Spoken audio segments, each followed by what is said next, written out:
A single bronze she-wolf, her ribs showing beneath tarnished metal, still stands in a Roman museum, her amber eyes fixed on something beyond the centuries, as though she remembers the two infants she once nursed on a muddy riverbank, long before their quarrel would birth an empire. This is a story that stretches across 1,000 years, from a shepherd's hut on the Palatine Hill to the last emperor's quiet surrender in a provincial Italian town, and it unfolds the way all great histories do, slowly, with patience, through the accumulation of small moments that only later reveal themselves as turning points. If these quieter journeys through history help ease the passage into sleep, staying with the channel ensures more such evenings will find their way to you. The Tiber runs dark tonight. The 7 hills are silent, and we begin where Rome itself began, with 2 brothers, a flight of birds, and a line drawn in the dirt. According to the traditions passed down through the generations by the Roman people themselves, the city of Rome was founded on the 21st day of April in the year that we now reckon as 753 before the Common Era. This date, which the Romans celebrated annually as the festival of the Parilia, marks the moment when, as the stories tell us, a young man named Romulus traced the sacred boundary of what would become one of the most influential cities in all of human history. But the story of Rome's founding begins somewhat earlier than that spring morning, in a tangled web of divine intervention, royal intrigue, and the gentle wilderness of the Italian countryside. And it is this story that we shall explore together now, in all its quiet and peculiar detail. The legend begins in the ancient city of Alba Longa, a settlement nestled in the Alban Hills, some 12 miles to the southeast of where Rome would eventually rise. The kings of Alba Longa trace their lineage back to Aeneas, the Trojan hero who, according to the poet Virgil and others, had fled the burning ruins of Troy and eventually made his way to the shores of Italy. Many generations had passed since those distant days,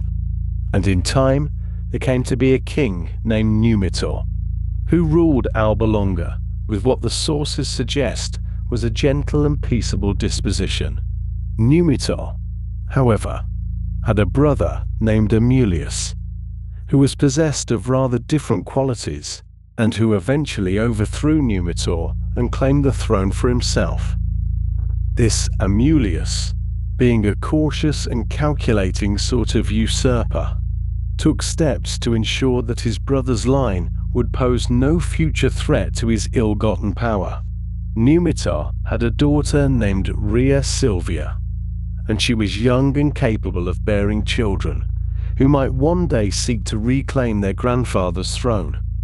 Amulius,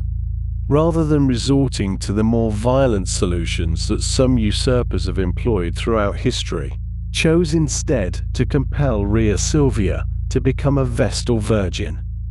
The Vestals, as you may know,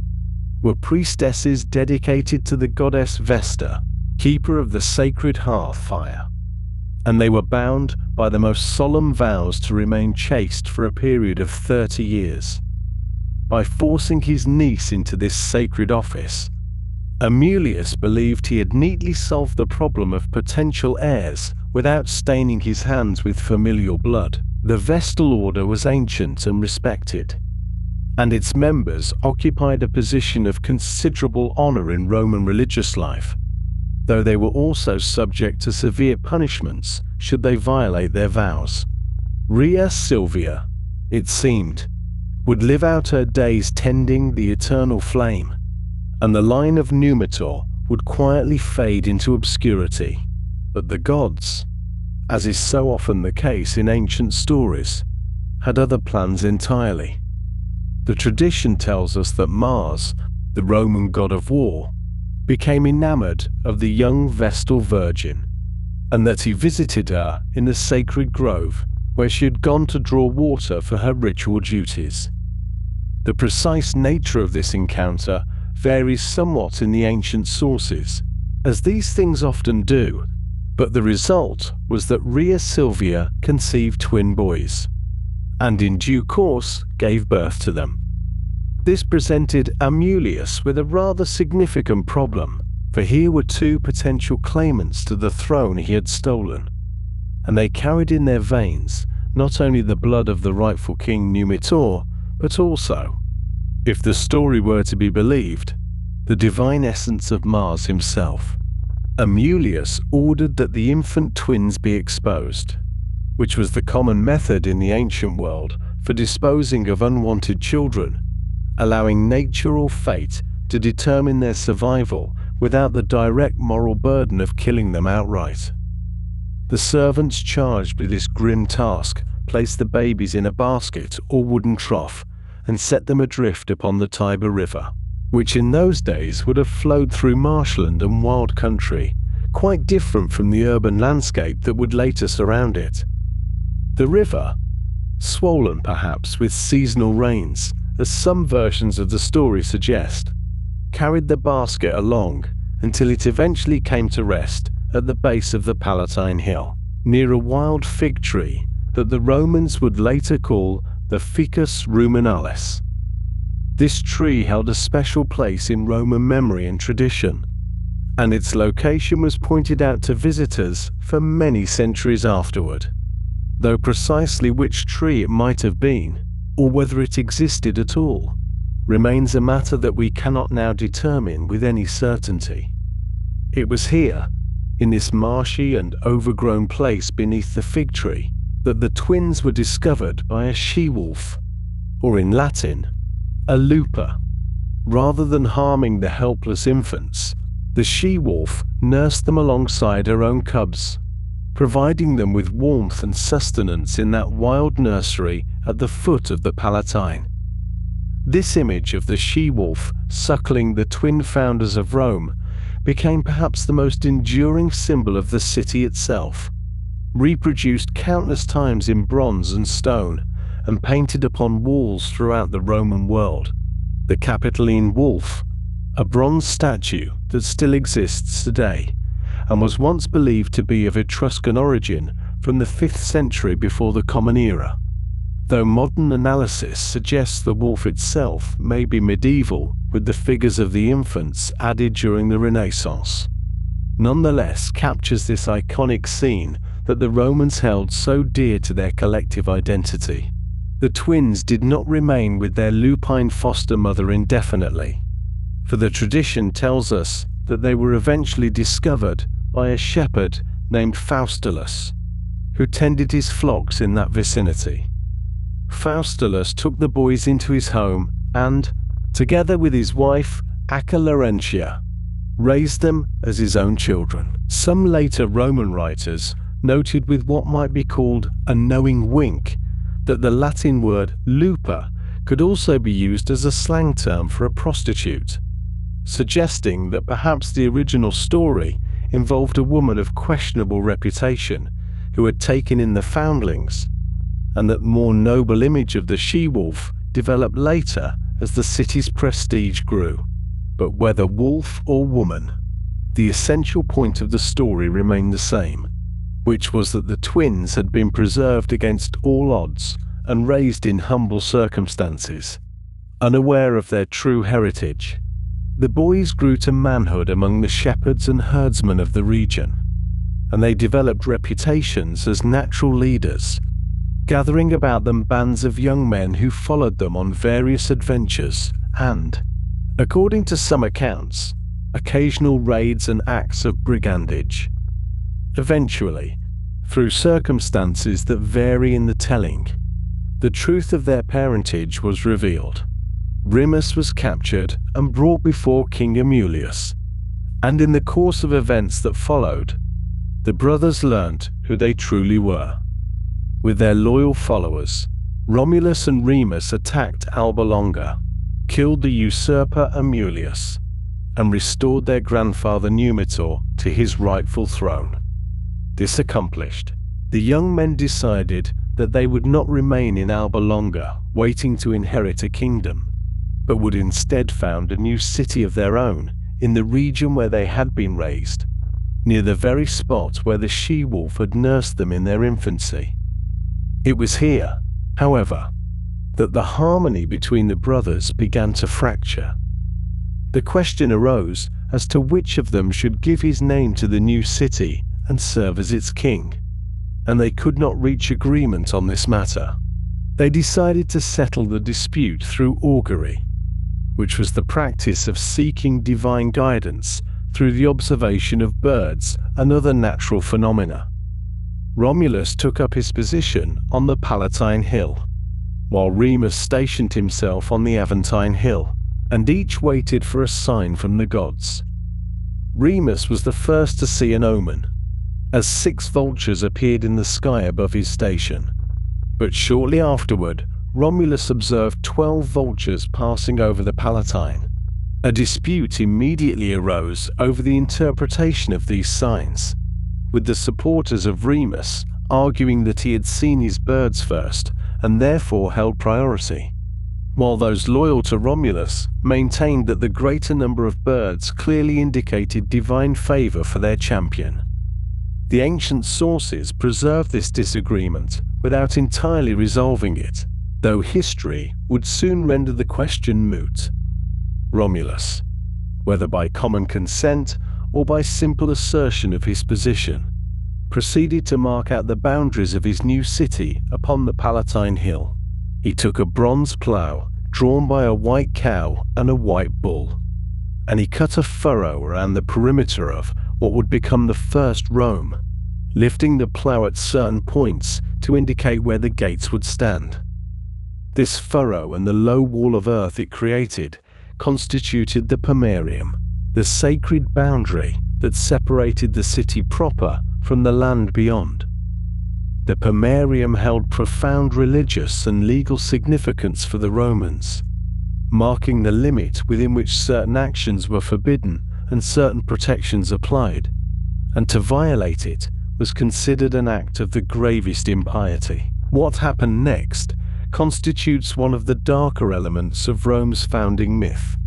and the ancient sources record it in slightly different ways. Remus, either in mockery of his brother's pretensions or in genuine contempt for the boundary that had been drawn, leapt over the low wall that marked the Pomerium. This act of transgression could not go unpunished,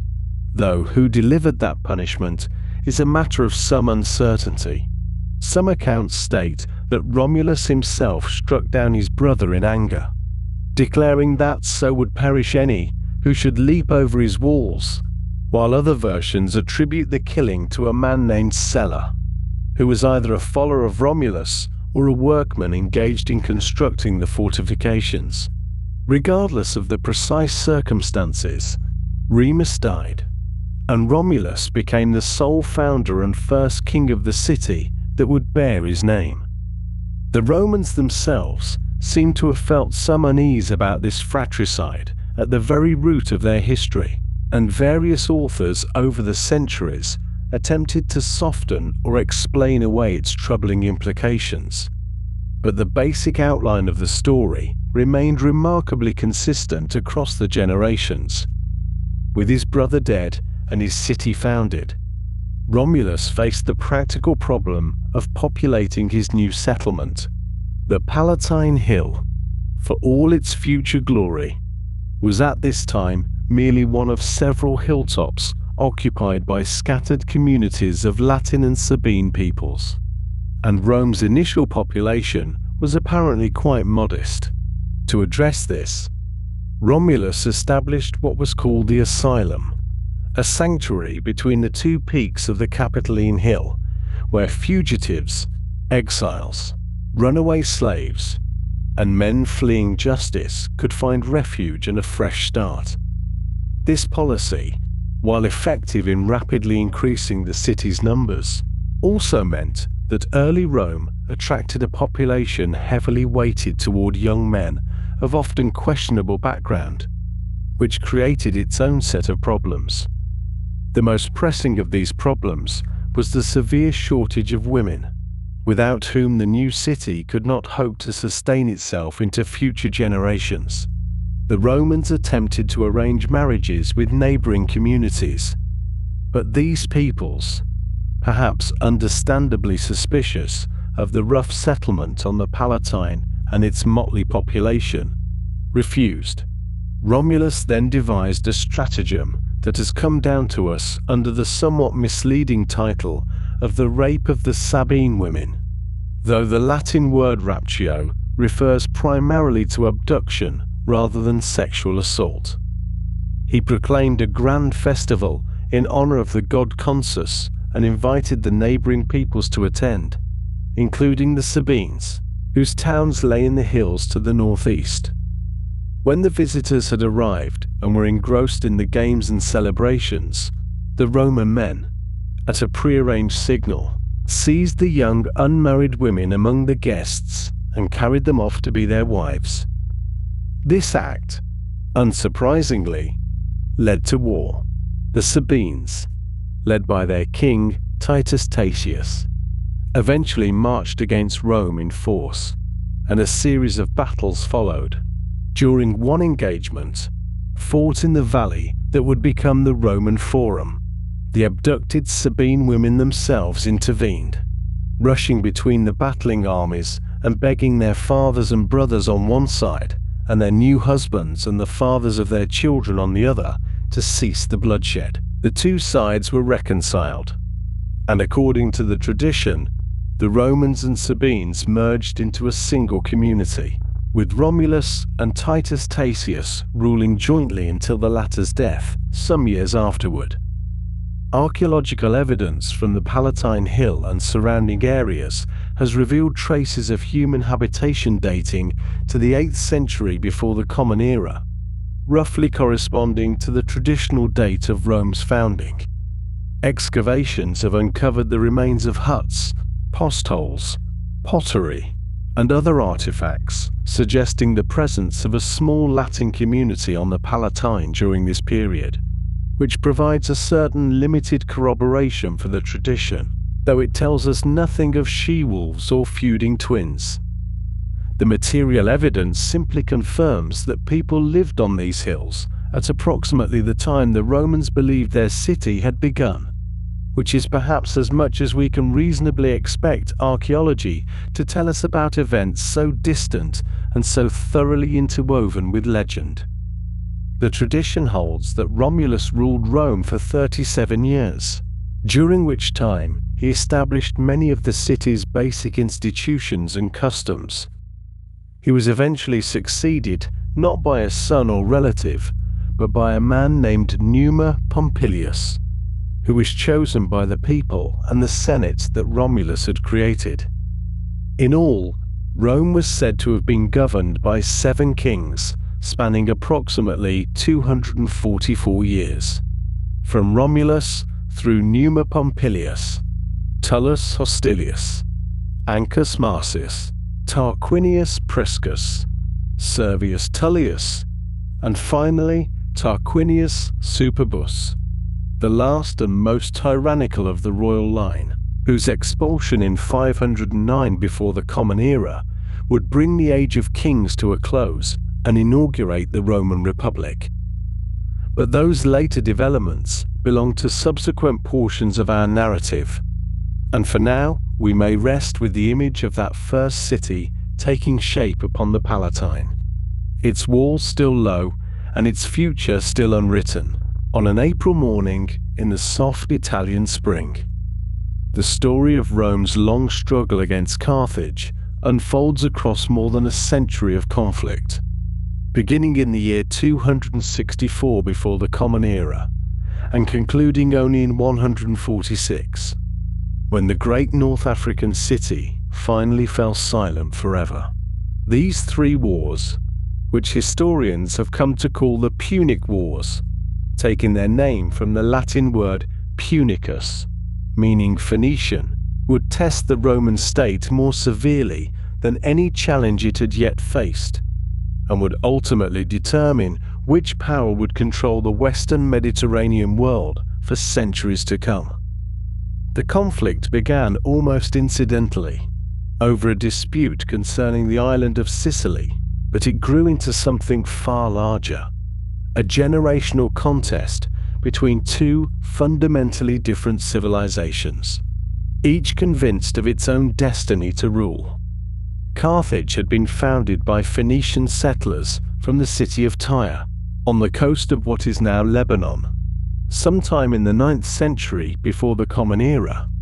and by the time Rome began its expansion beyond the Italian peninsula, Carthage had grown into perhaps the wealthiest city in the Western world. Its merchants sailed throughout the Mediterranean and even beyond the Pillars of Hercules into the Atlantic, trading in tin from Britain, gold from West Africa, and countless other goods that flowed through its magnificent harbour. The Carthaginians were seafarers first and foremost, their navy unmatched in size and skill, their admirals trained from youth in the arts of navigation and naval warfare. Rome, by contrast, had virtually no maritime tradition whatsoever. Its legions designed for fighting on solid ground, its people farmers and soldiers rather than sailors and traders. The First Punic War began over control of Messana, a city on the northeastern tip of Sicily, where a group of Italian mercenaries had established themselves and found themselves caught between Carthaginian and Syracusan interests. When Rome intervened on behalf of these mercenaries, it stumbled into a conflict that would last for 23 years and demand innovations that Romans could scarcely have imagined at the outset. The early naval engagements went predictably, with the experienced Carthaginian fleet outmaneuvering and defeating Roman ships with relative ease, for the Romans simply did not know how to fight on water. Their soldiers were accustomed to close combat, to the thrust of the gladius and the protection of the shield wall. But none of this mattered when enemy vessels could ram and withdraw before any Roman could board them. The Roman solution, as was so often the case in their history, combined practicality with a certain stubborn refusal to accept limitations. They invented a device called the corvus, which translates simply as crow or raven, a boarding bridge fitted with a heavy iron spike at its end. When a Roman ship drew near enough to an enemy vessel, the corvus would swing down and the spike would embed itself in the enemy's deck, locking the two ships together and creating a pathway across which Roman marines could charge. In this way, the Romans transformed naval battles into something resembling land engagements, negating much of the Carthaginian advantage in seamanship and allowing Roman infantry to do what it did best. The device was not without its drawbacks, for it made Roman ships top-heavy and vulnerable to storms, and several fleets were lost to the weather rather than to enemy action. But it proved effective enough that Rome eventually wore down Carthaginian resistance and emerged victorious in 241 before the Common Era. The peace that followed the First Punic War left Carthage diminished but not destroyed, forced to pay heavy indemnities to Rome and to surrender its claims to Sicily, which became Rome's first overseas province. Among the Carthaginian commanders who had fought in Sicily was a man named Hamilcar Barca, a general of considerable skill who had never been defeated in the field and who accepted the peace terms with deep bitterness. Hamilcar believed that Carthage could rise again, could rebuild its power, and one day challenge Rome for supremacy. But he knew that such a reckoning would require patience, planning, and above all, the cultivation of a new generation of leaders who would carry the struggle forward. According to the ancient sources, Hamilcar took his young son to a temple before departing to establish a new Carthaginian domain in Spain, and there at the altar he made the boy place his hand upon the sacrifice and swear an oath of eternal hatred toward Rome. That boy's name was Hannibal, and he would grow to become one of the most formidable enemies Rome ever faced. Hamilcar spent nearly a decade building Carthaginian power in the Iberian Peninsula before his death in battle, and his successors continued the work, establishing the city of New Carthage, which is today known as Cartagena, and bringing much of southern Spain under their control. Hannibal assumed command of the Carthaginian forces in Spain in 221 before the Common Era, and within 2 years he had precipitated the conflict that would bear his name for all of history. When he besieged and captured the city of Saguntum, a Roman ally on the eastern coast of Spain, the Romans demanded that Carthage surrender their young general, and when Carthage refused, the Second Punic War began. What Hannibal did next has echoed through the centuries as one of the most audacious military maneuvers ever attempted. Rather than waiting for Roman forces to arrive in Spain, or attempting to transport his army by sea where Roman ships might intercept it, he resolved to march overland from Spain, through southern Gaul, and across the Alps themselves, to bring the war directly to Italy. He set out in the spring of 218 before the Common Era, with an army of perhaps 50,000 infantry, 9,000 cavalry, and 37 war elephants, those great beasts that the Carthaginians employed both for their power in battle and for the terror they inspired in enemies who had never seen such animals. The journey through Gaul proved difficult enough, for the Celtic tribes of the region were not always welcoming, but it was the Alpine crossing that would test Hannibal's army to its absolute limits. The path that Hannibal chose remains a matter of scholarly debate even today, but all the ancient sources agree on the general horror of that crossing. The army climbed higher and higher into the mountains, where the air grew thin and cold, where snow and ice made every step treacherous, and where the narrow paths sometimes crumbled away beneath men and animals alike. The local Alpine tribes harassed the column constantly, rolling boulders down upon it from above and ambushing stragglers who fell behind the main force. The elephants, those mighty symbols of Carthaginian power, struggled terribly in the cold and the altitude, their great feet slipping on the ice, their handlers desperate to keep them moving forward. By the time the army descended into the Po Valley on the Italian side, Hannibal had lost approximately half of his original force, perhaps 20,000 men dead from exposure, from falls, from attacks, and from simple exhaustion. Yet those who survived were hardened veterans, absolutely devoted to their commander, and Hannibal himself remained utterly committed to his purpose. The Romans had not expected Hannibal to appear in Italy, and they scrambled to respond to this unprecedented invasion. The first major engagement came at the Trebia River in December of 218, where Hannibal lured a Roman force into attacking across the icy waters and then struck their flanks with cavalry that had been concealed in the broken ground nearby. The Roman army was shattered,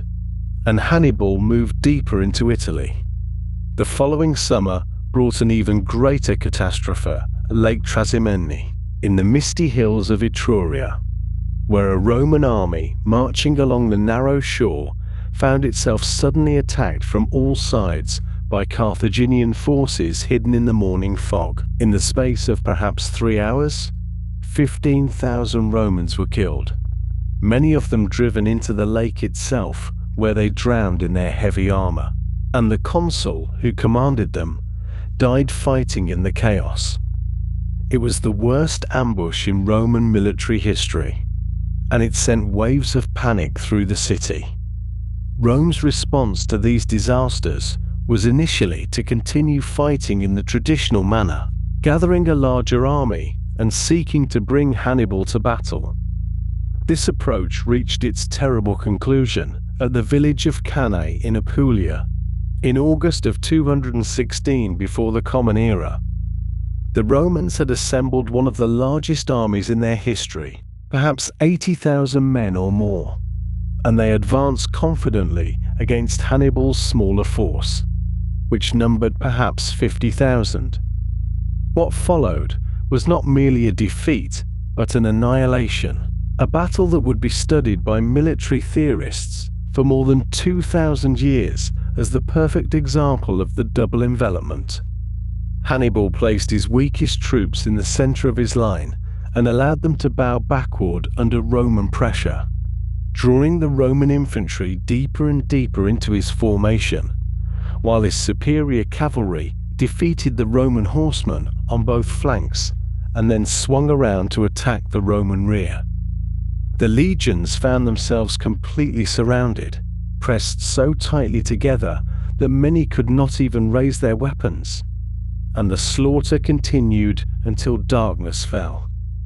Ancient sources report that between 50,000 and 70,000 Romans died at Cannae in a single afternoon, making it one of the bloodiest single days in all of ancient warfare. The ground was said to be covered so thickly with bodies that survivors could not find clear earth on which to walk. In the aftermath of Cannae, Rome faced what seemed to be certain destruction. Hannibal's army remained in Italy, undefeated and apparently unstoppable, and many of Rome's Italian allies began to waver in their loyalty. Yet Rome itself refused to consider surrender. And here we may observe one of the qualities that would ultimately carry the Romans to victory, not only in this war, but in so many others.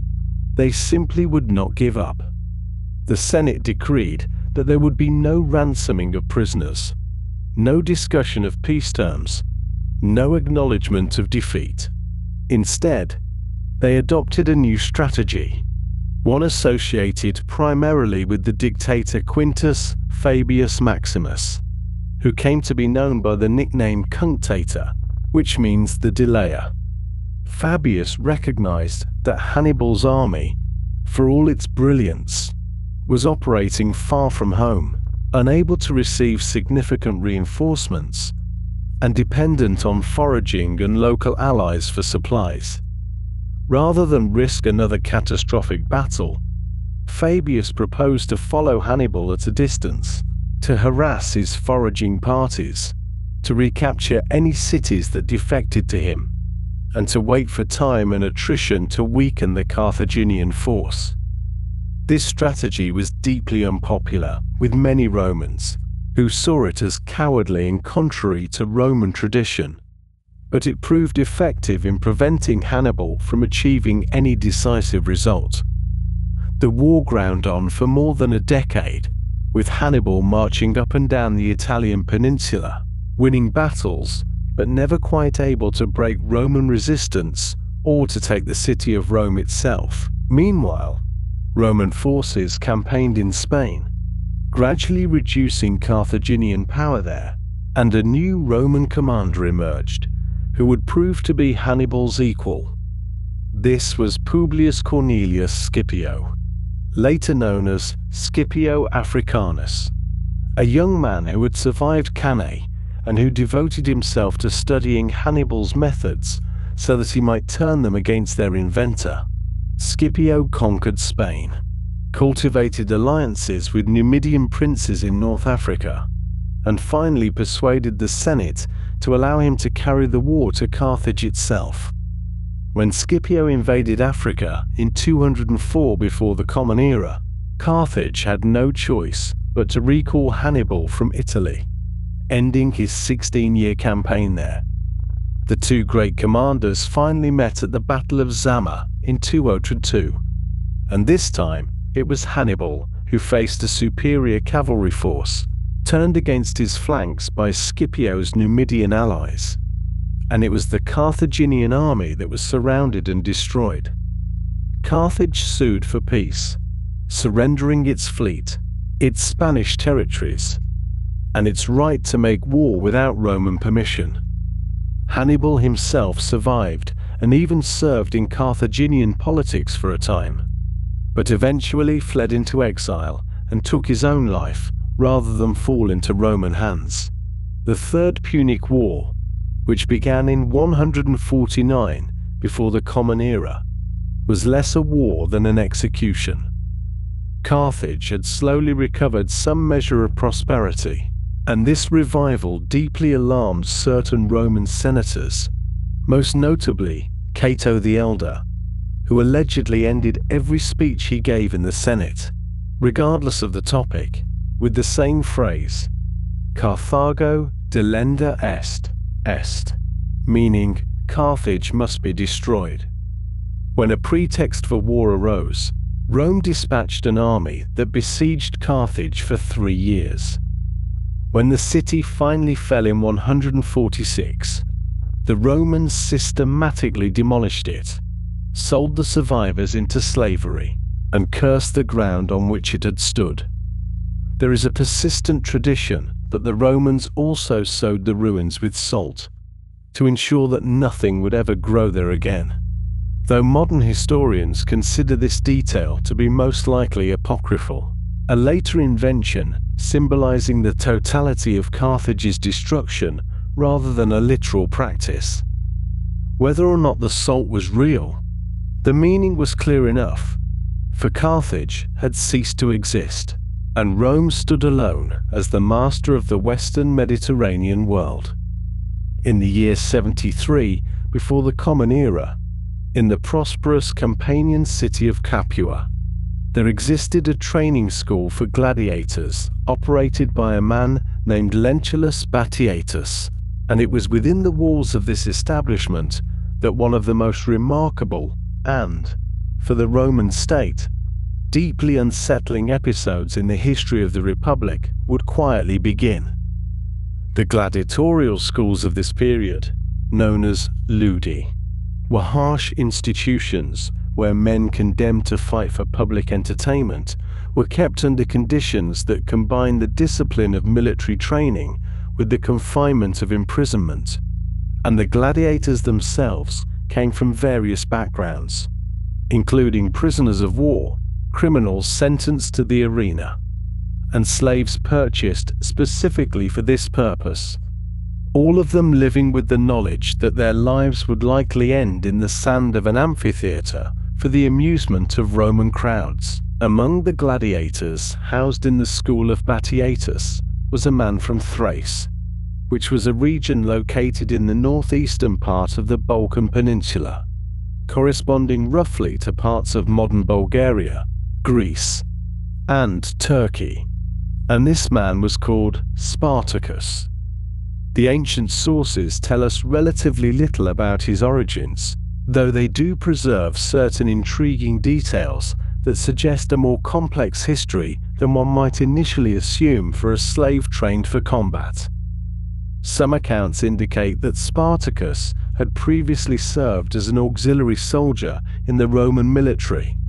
which would have given him valuable experience in Roman tactics, formations, and methods of warfare, knowledge that would prove remarkably useful in the events that were about to unfold. The historian Plutarch, writing somewhat later, mentioned that Spartacus possessed not only great strength and courage, but also intelligence and a gentle nature that seemed more characteristic of a Greek than one might expect from his Thracian background, though we should perhaps be cautious about accepting such characterizations entirely at face value,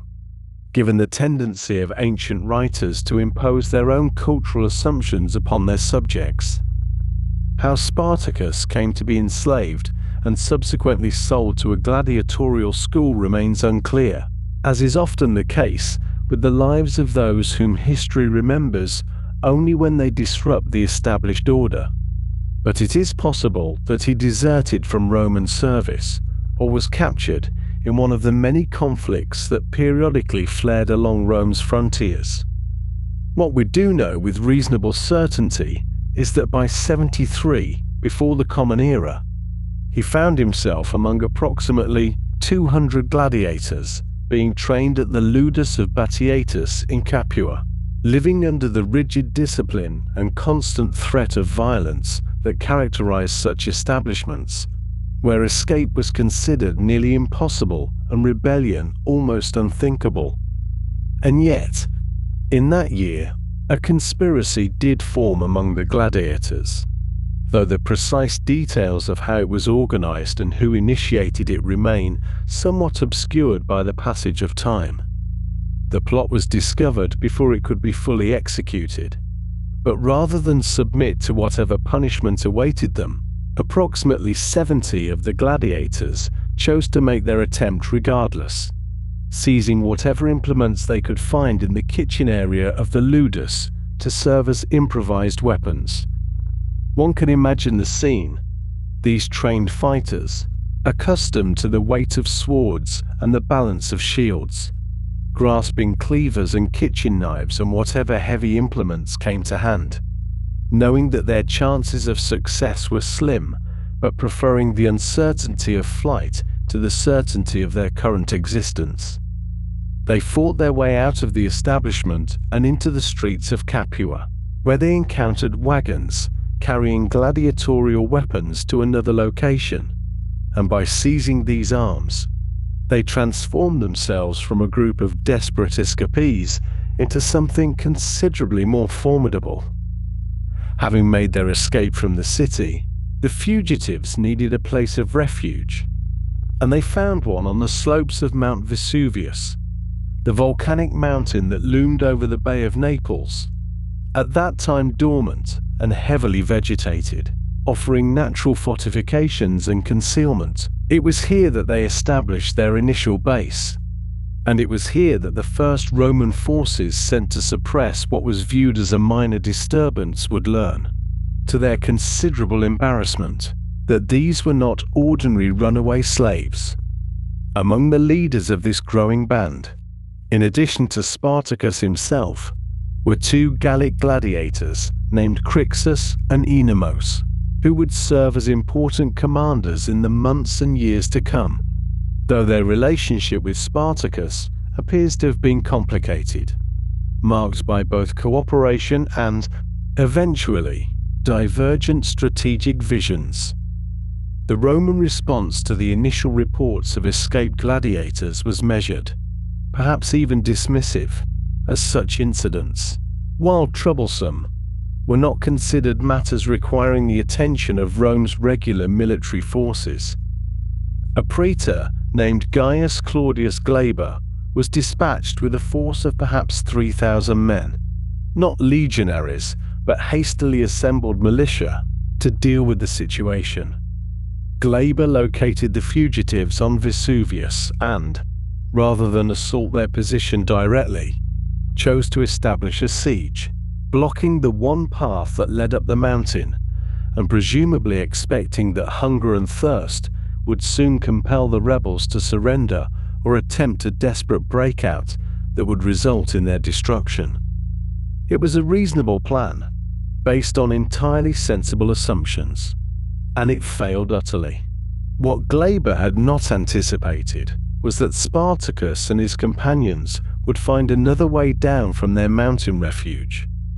Using vines that grew wild on the slopes, the gladiators fashioned rope ladders and descended the sheer cliffs on a side of the mountain that the Romans had considered impassable,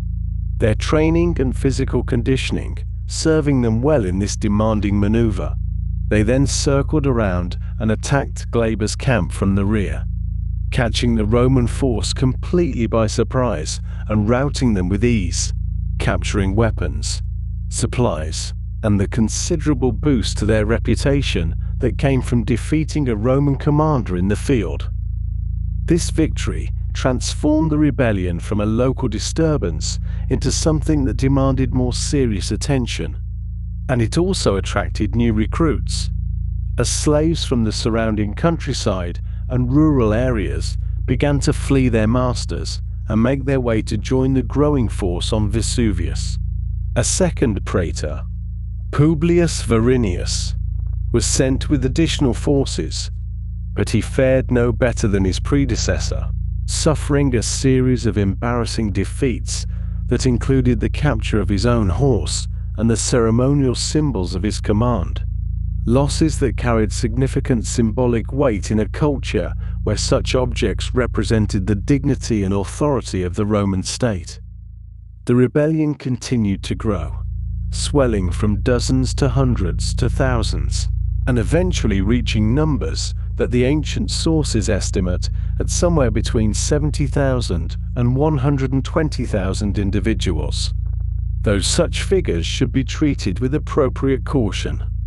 as ancient historians were not always precise in their calculations and large numbers carried rhetorical as well as literal significance. What is clear is that by the end of 73 before the Common Era,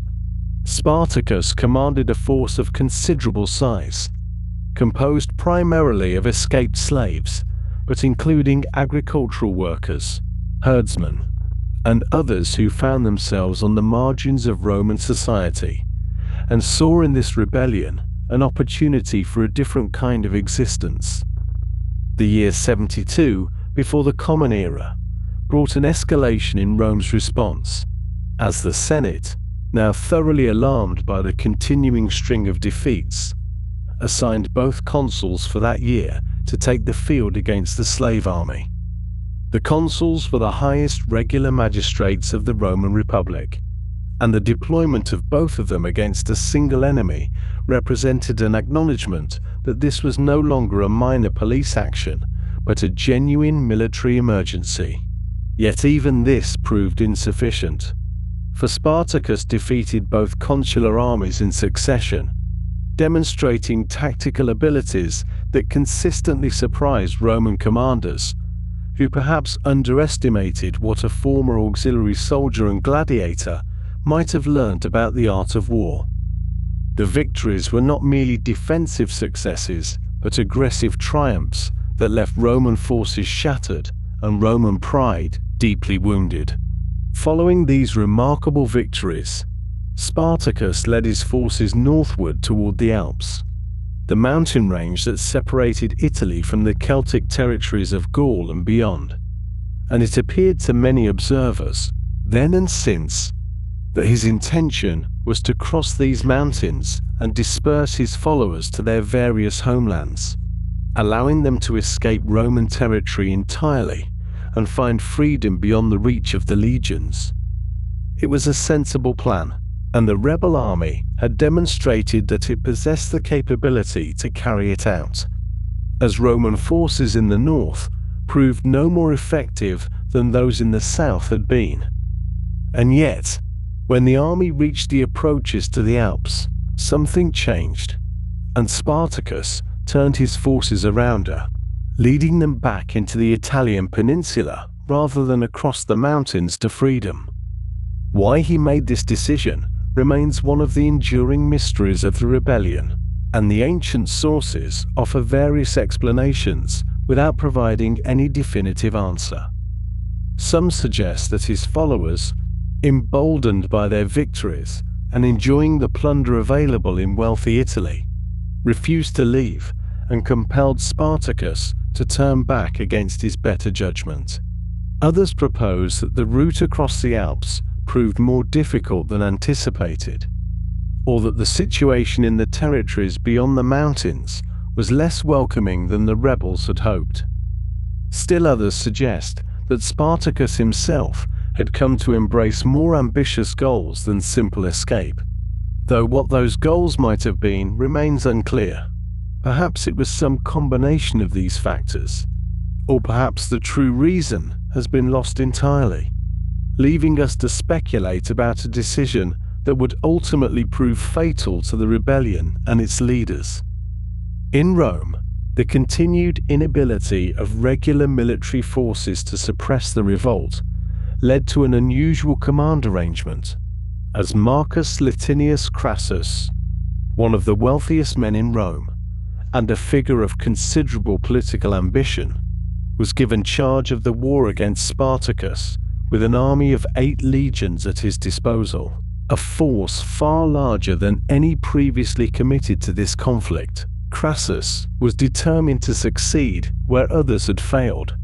and he imposed a harsh discipline on his troops, including the revival of the ancient practice of decimation, in which 1 in 10 soldiers from units that had shown cowardice were beaten to death by their comrades,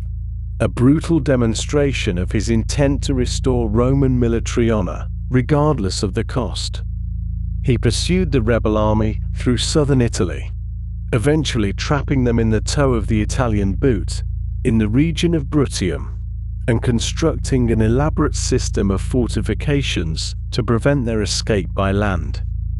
Spartacus attempted to arrange passage across the strait to Sicily, where the large slave population might have provided additional recruits, but the pirates with whom he negotiated took his payment and then failed to provide the promised ships, leaving the rebel army trapped. There were battles and breakout attempts,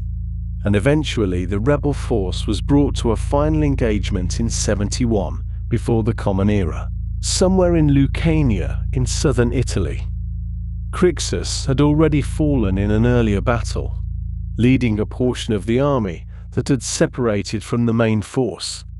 and Enamos too had perished at some point during the long campaign, leaving Spartacus as the sole remaining leader of the original triumvirate. The final battle was decisive, resulting in the destruction of the rebel army, and in the aftermath, Crassus ordered that 6,000 of the captured survivors be crucified along the Appian Way, the main road leading from Capua to Rome, their bodies left hanging on crosses as a grim reminder of the consequences of rebellion, a message intended for every slave in Italy who might contemplate similar action. As for Spartacus himself, the ancient sources tell us that he died in the final battle, fighting with characteristic courage, but his body was never identified among the fallen, leaving a small mystery at the conclusion of this remarkable episode. Perhaps he fell early in the fighting and was trampled beyond recognition, or perhaps he survived the initial battle only to die unidentified in the pursuit that followed. Or perhaps, as some have romantically imagined, he escaped and lived out his remaining days in obscurity, though this seems unlikely given the intensity of the Roman search for the leaders of the rebellion. What we can say is that his story, and the story of the tens of thousands who followed him, would be remembered long after the immediate crisis had passed, a reminder that even in the heart of Roman power, those whom the system treated as property retained the capacity to resist, to organize, and for a time at least, to terrify the masters of the Mediterranean world. Gaius Julius Caesar came into a world already ancient with tradition, born in the month of Quintilis in the year we now count as 100 BCE, though of course the Romans themselves reckoned time quite differently, counting forward from the founding of their city or backward from the consulships of notable men. He emerged from the Julia family, a patrician clan of considerable antiquity but somewhat diminished fortune, who traced their lineage with typical Roman confidence all the way back to the goddess Venus herself through her son Aeneas, the Trojan hero who had fled the burning towers of his homeland to eventually father the line that would produce Romulus and Remus and, in time, young Caesar. His childhood unfolded during a period of tremendous civil strife, when the struggles between the Optimates and the Populares, between Marius and Sulla, taught a generation of Roman boys that power was something seized rather than inherited, and that the old certainties of the Republic had begun to show their cracks. It was during his early 20s that Caesar experienced what might have been a formative humiliation, but which he transformed, through sheer audacity of character, into something rather different. While traveling by ship across the eastern Mediterranean, somewhere in the waters near the island of Pharmacusa, his vessel was captured by Cilician pirates, those notorious sea raiders who had made the shipping lanes of the region their hunting grounds for decades. The pirates, sizing up their young captive as a Roman of some standing, set his ransom at 20 talents of silver, a considerable sum by any measure. Caesar, displaying the peculiar self-regard that would characterize his entire career, reportedly informed his captors that they had woefully underestimated his worth, and he insisted they demand 50 talents instead. One can imagine the pirate's bemusement at a prisoner negotiating his own ransom upward, but they obliged him, perhaps sensing that confidence of that magnitude might indeed be backed by corresponding resources. During the 38 days it took for his companions to gather the ransom money,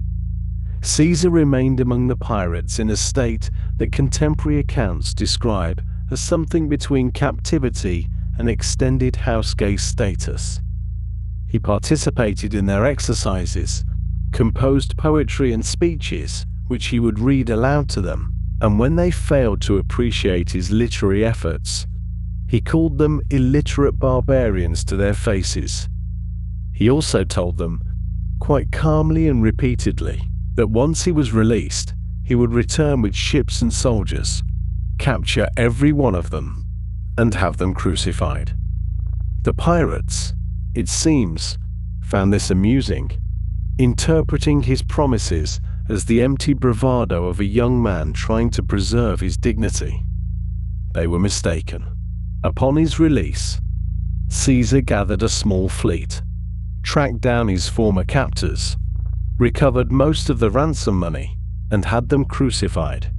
just as he had promised, though in a gesture that some historians interpret as mercy and others as mere pragmatism. He had their throats cut first to shorten their suffering on the cross.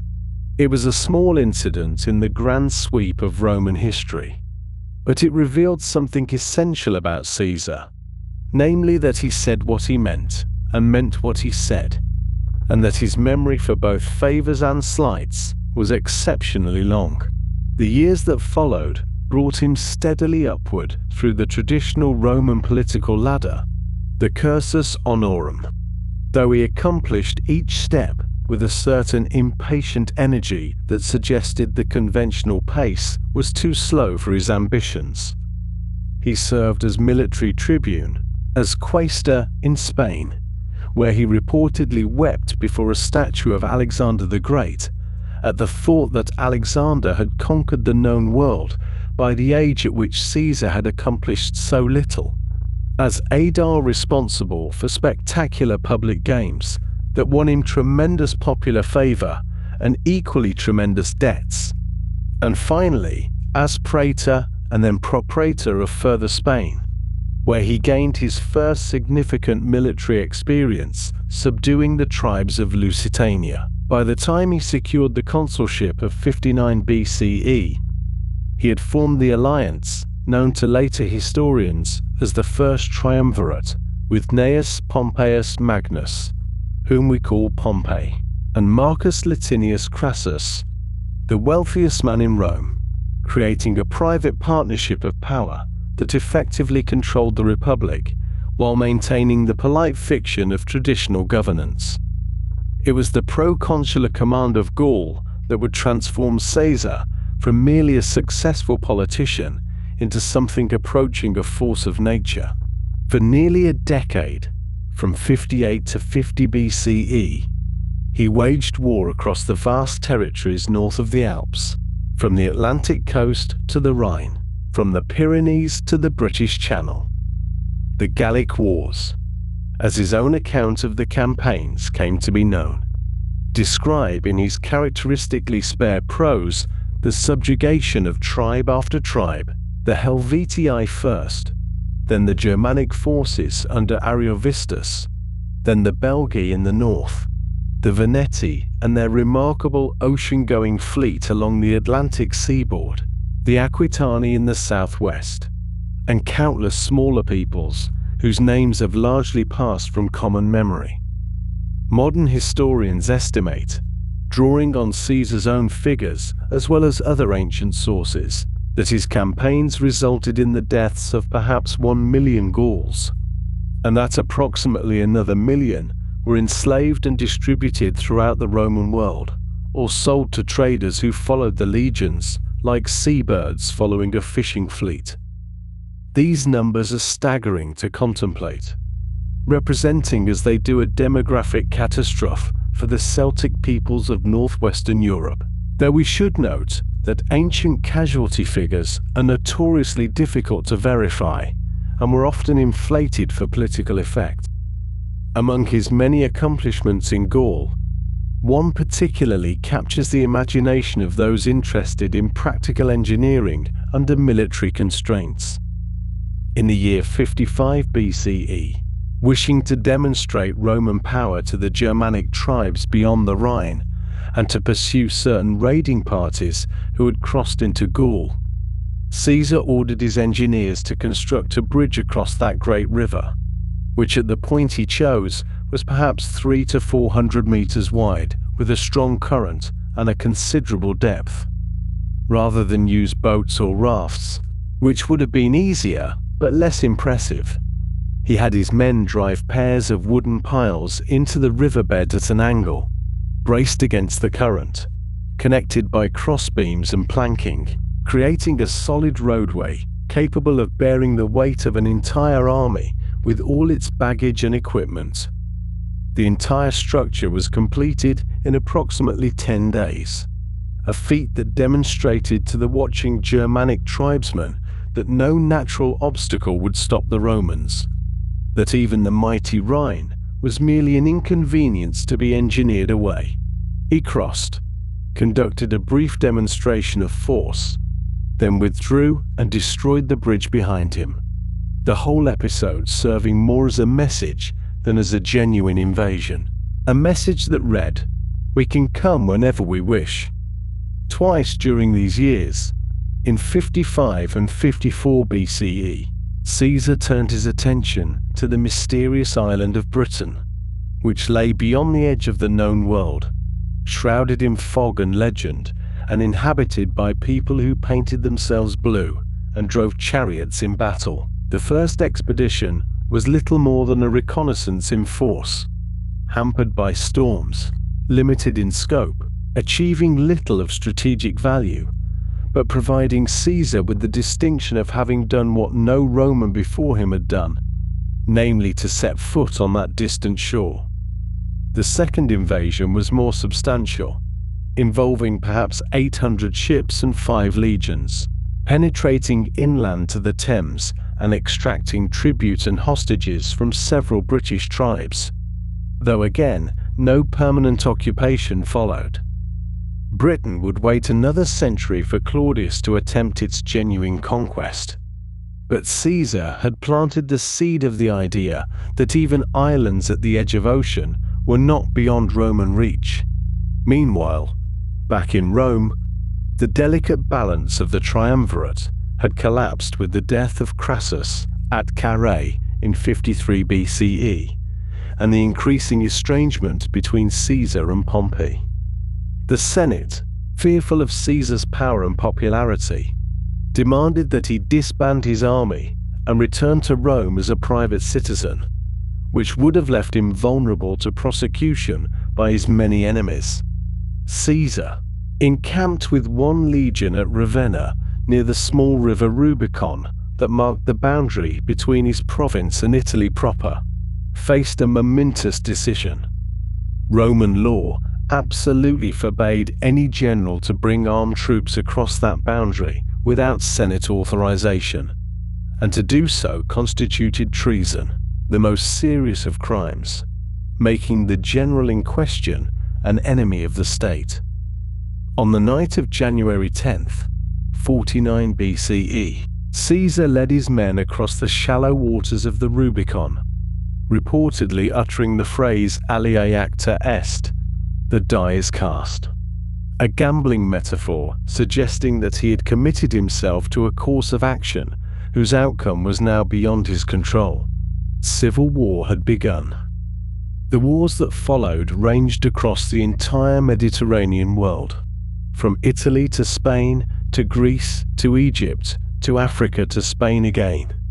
And although they deserve their own detailed treatment, we might note here that they brought Caesar into contact with the young Egyptian queen Cleopatra, who had been expelled from Alexandria by her brother and co-ruler Ptolemy XIII. Caesar intervened in the Egyptian succession dispute, famously receiving Cleopatra when she had herself smuggled into his presence, rolled in a carpet or a linen sack, depending on which ancient source one prefers, and the two began a relationship that would produce a son, Ptolemy Caesar, known informally as Caesarion, meaning Little Caesar. The nature of this relationship remains debated, whether it was primarily a love affair, a political alliance, or simply the practical conjunction of two ambitious rulers who found each other useful and not unattractive.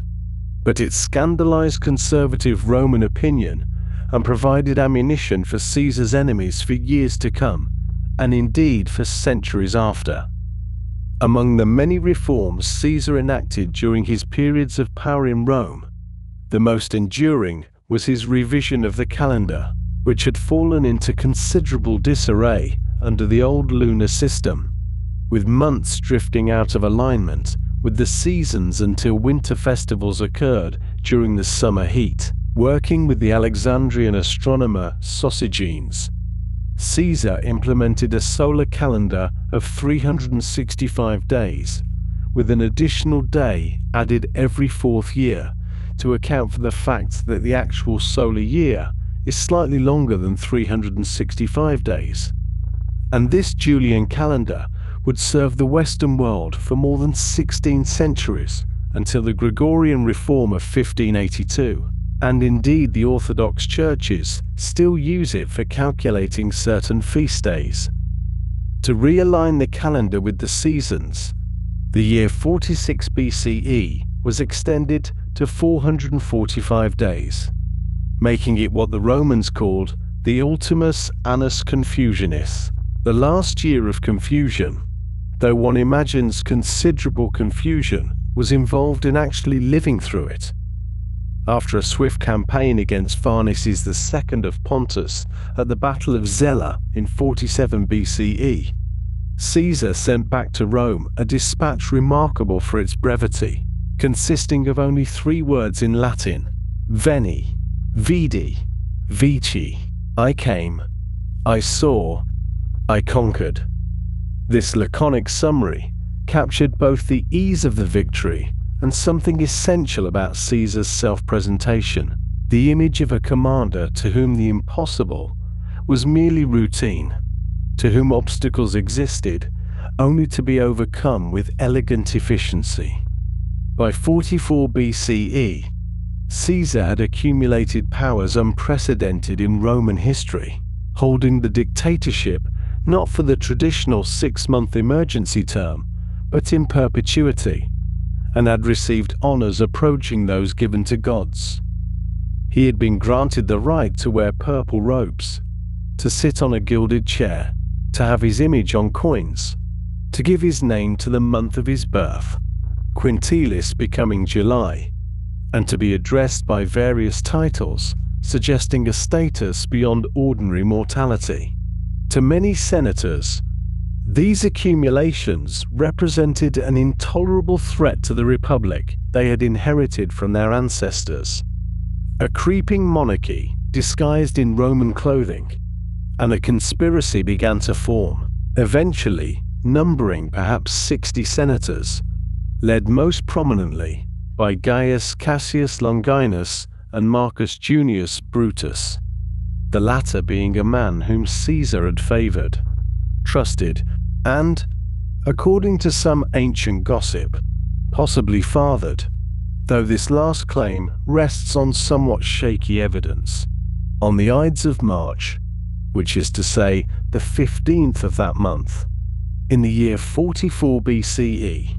Caesar entered the Curia of Pompeii, a meeting hall attached to Pompeii's theatre complex, to attend a session of the Senate. The conspirators gathered around him under the pretense of presenting petitions, and then they drew their daggers and struck, again and again. each blow a statement of participation, of shared guilt and shared purpose, until Caesar fell at the base of a statue of his old rival Pompey and moved no more. The physicians who later examined his body counted 23 wounds, though they determined that only one, a blow to the chest, had been fatal. What Caesar said as he died, if indeed he managed to say anything, remains uncertain. The Roman historian Suetonius reports that some accounts gave him no final words at all, that he merely pulled his toga over his face and submitted to his fate in silence, but that other sources recorded him speaking to Brutus in Greek, saying kai su, teknon, which translates roughly as you too, child, though whether this was an expression of surprise and betrayal, a curse implying that Brutus would meet a similar fate, or something else entirely, we cannot now determine with confidence. And with those disputed words, or perhaps with no words at all, there ended the life of Gaius Julius Caesar in his 55th year,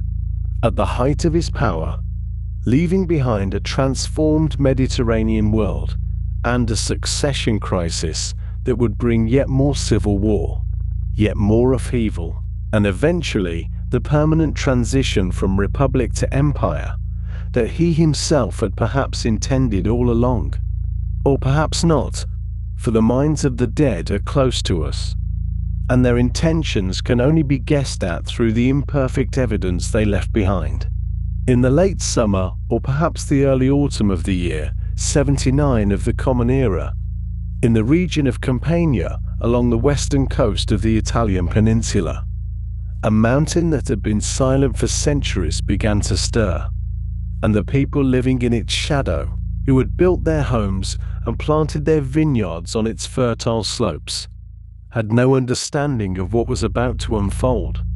for they did not possess the knowledge we have today about volcanic activity,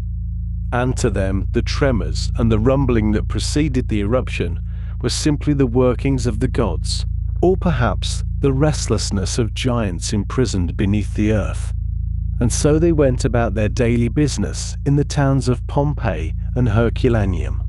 conducting commerce in the forum, bathing in the public baths, eating their meals of bread and olives and fish sauce,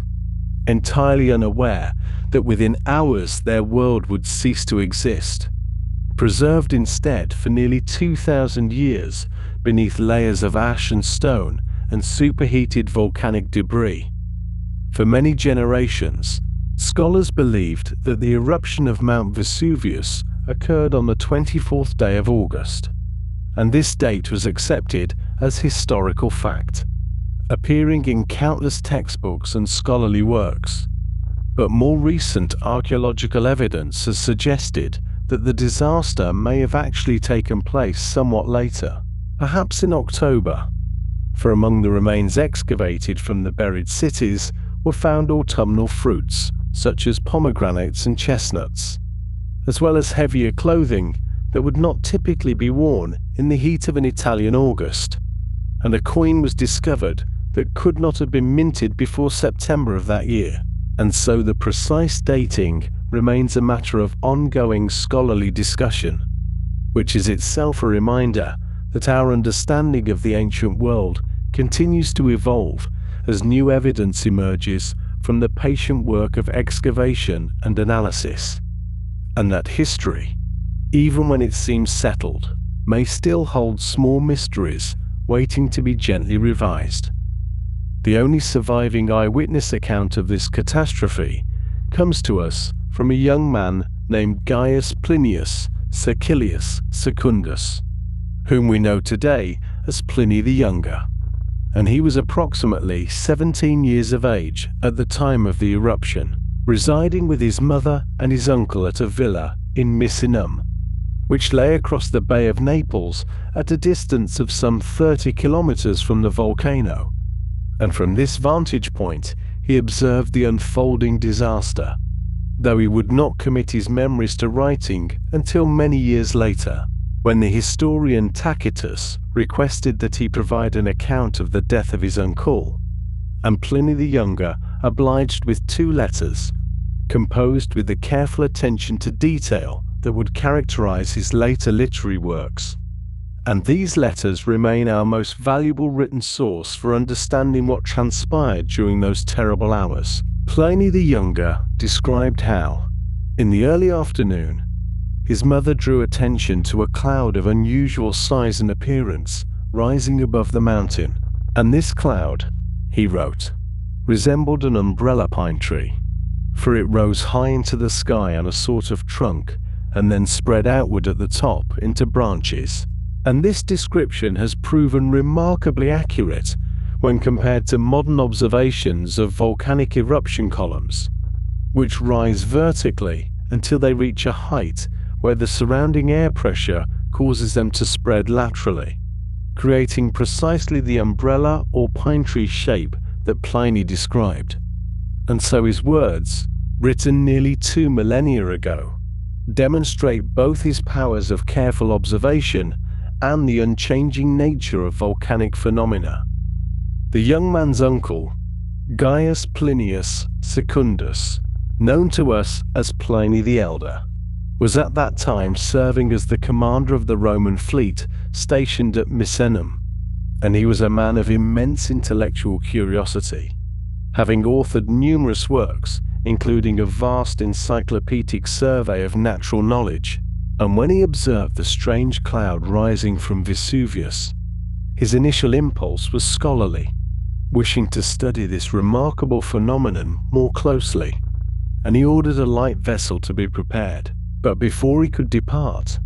a message arrived from a woman named Rectina, who lived at the foot of the mountain and had no means of escape except by sea. And upon receiving her plea for rescue, Pliny the Elder changed his plans entirely, ordering the large galleys of the fleet to be launched, and he sailed directly toward the danger that others were fleeing, displaying that particular Roman combination of duty and courage that characterized the best of their civilization. As the admiral approached the coast near Pompeii, ash and pumice began to fall upon his ships, growing hotter and denser as they drew nearer, and the helmsman urged him to turn back. But Pliny the Elder reportedly replied that fortune favors the brave and commanded them to continue to the villa of his friend Pomponianus at Stabiae, where he found the household already loading possessions onto ships in preparation for flight. And there, remarkably, he bathed and dined, displaying either genuine calm or a very convincing performance of it, intended to reassure his terrified companions, and he then retired to sleep, his snoring audible to those keeping anxious watch outside his door. But eventually, the courtyard began to fill with ash to such a depth that remaining indoors became dangerous, and the party made their way to the shore, tying pillows to their heads as protection against falling debris. And there, on the beach at Stabiae, Pliny the Elder collapsed and died, overcome by the volcanic gases that were spreading across the region, and his body was found 3 days later, appearing more like a man sleeping than one deceased, according to his nephew's account. The eruption itself proceeded in 2 distinct phases, each bringing its own form of destruction, and understanding these phases helps explain why the 2 neighboring towns met somewhat different fates, and why some residents survived the initial onslaught only to perish in what followed. The first phase consisted primarily of a sustained rain of pumice, which is a type of volcanic rock so riddled with gas bubbles that it is light enough to float on water, and this pumice fell continuously for many hours, accumulating on rooftops and in streets, and the weight of this material caused many buildings to collapse, killing those who had remained indoors seeking shelter. And modern calculations suggest that pumice fell at a rate of approximately 15 centimeters per hour at its peak, meaning that within the first several hours, Accumulations of a meter or more would have made movement through the streets increasingly difficult, and doors would have become blocked by debris, trapping some residents inside their homes. During this initial pumice fall, many of Pompeii's inhabitants did manage to flee the city, carrying what possessions they could, and it is estimated that perhaps 3/4 of the population escaped during this phase. For although the falling stones were dangerous, especially the larger ones that fell as the eruption intensified, it was still possible to move through the streets if one protected one's head and moved with determination, and the direction of the wind carried most of the pumice toward Pompeii rather than Herculaneum, giving the residents of the latter town a few additional hours of relative safety, though this reprieve would prove temporary. The second phase of the eruption was far more lethal, consisting of what modern volcanologists call pyroclastic surges and flows, which are superheated clouds of gas, ash, and rock fragments that race down the slopes of a volcano at tremendous speeds. And these surges reach temperatures of approximately 700 degrees Celsius and traveled at speeds exceeding 100 miles per hour. And nothing living could survive exposure to such conditions, for death would have been essentially instantaneous, the heat destroying lung tissue and causing immediate loss of consciousness. And these surges swept over Herculaneum first, in the early hours of the morning following the eruption's start, killing everyone who remained in the town, including hundreds who had gathered in the boat chambers along the waterfront, hoping to escape by sea, their skeletons found huddled together when archaeologists excavated these chambers in the 1980s. The pyroclastic surges reached Pompeii somewhat later, and there they killed those who had not fled. During the earlier pumice fall, perhaps 2,000 people or more, and the bodies of these victims were covered by subsequent layers of ash that gradually hardened around them. And as the organic material of their bodies decomposed over the centuries, hollow cavities were left behind in the hardite volcanic rock, preserving in negative space the exact positions in which they had died. And it was these cavities that would eventually allow the creation of the haunting plaster casts for which Pompeii is now famous. The town of Pompeii was buried under approximately 4 to 6 meters of ash and pumice, while Herculaneum, though closer to the volcano, received a different form of burial, covered by nearly 20 meters of volcanic material, much of it consisting of the mud and debris from the pyroclastic flows. And this greater depth of burial had a paradoxical effect, for while Pompeii's remains were more accessible to early excavators and to the occasional looter over the centuries,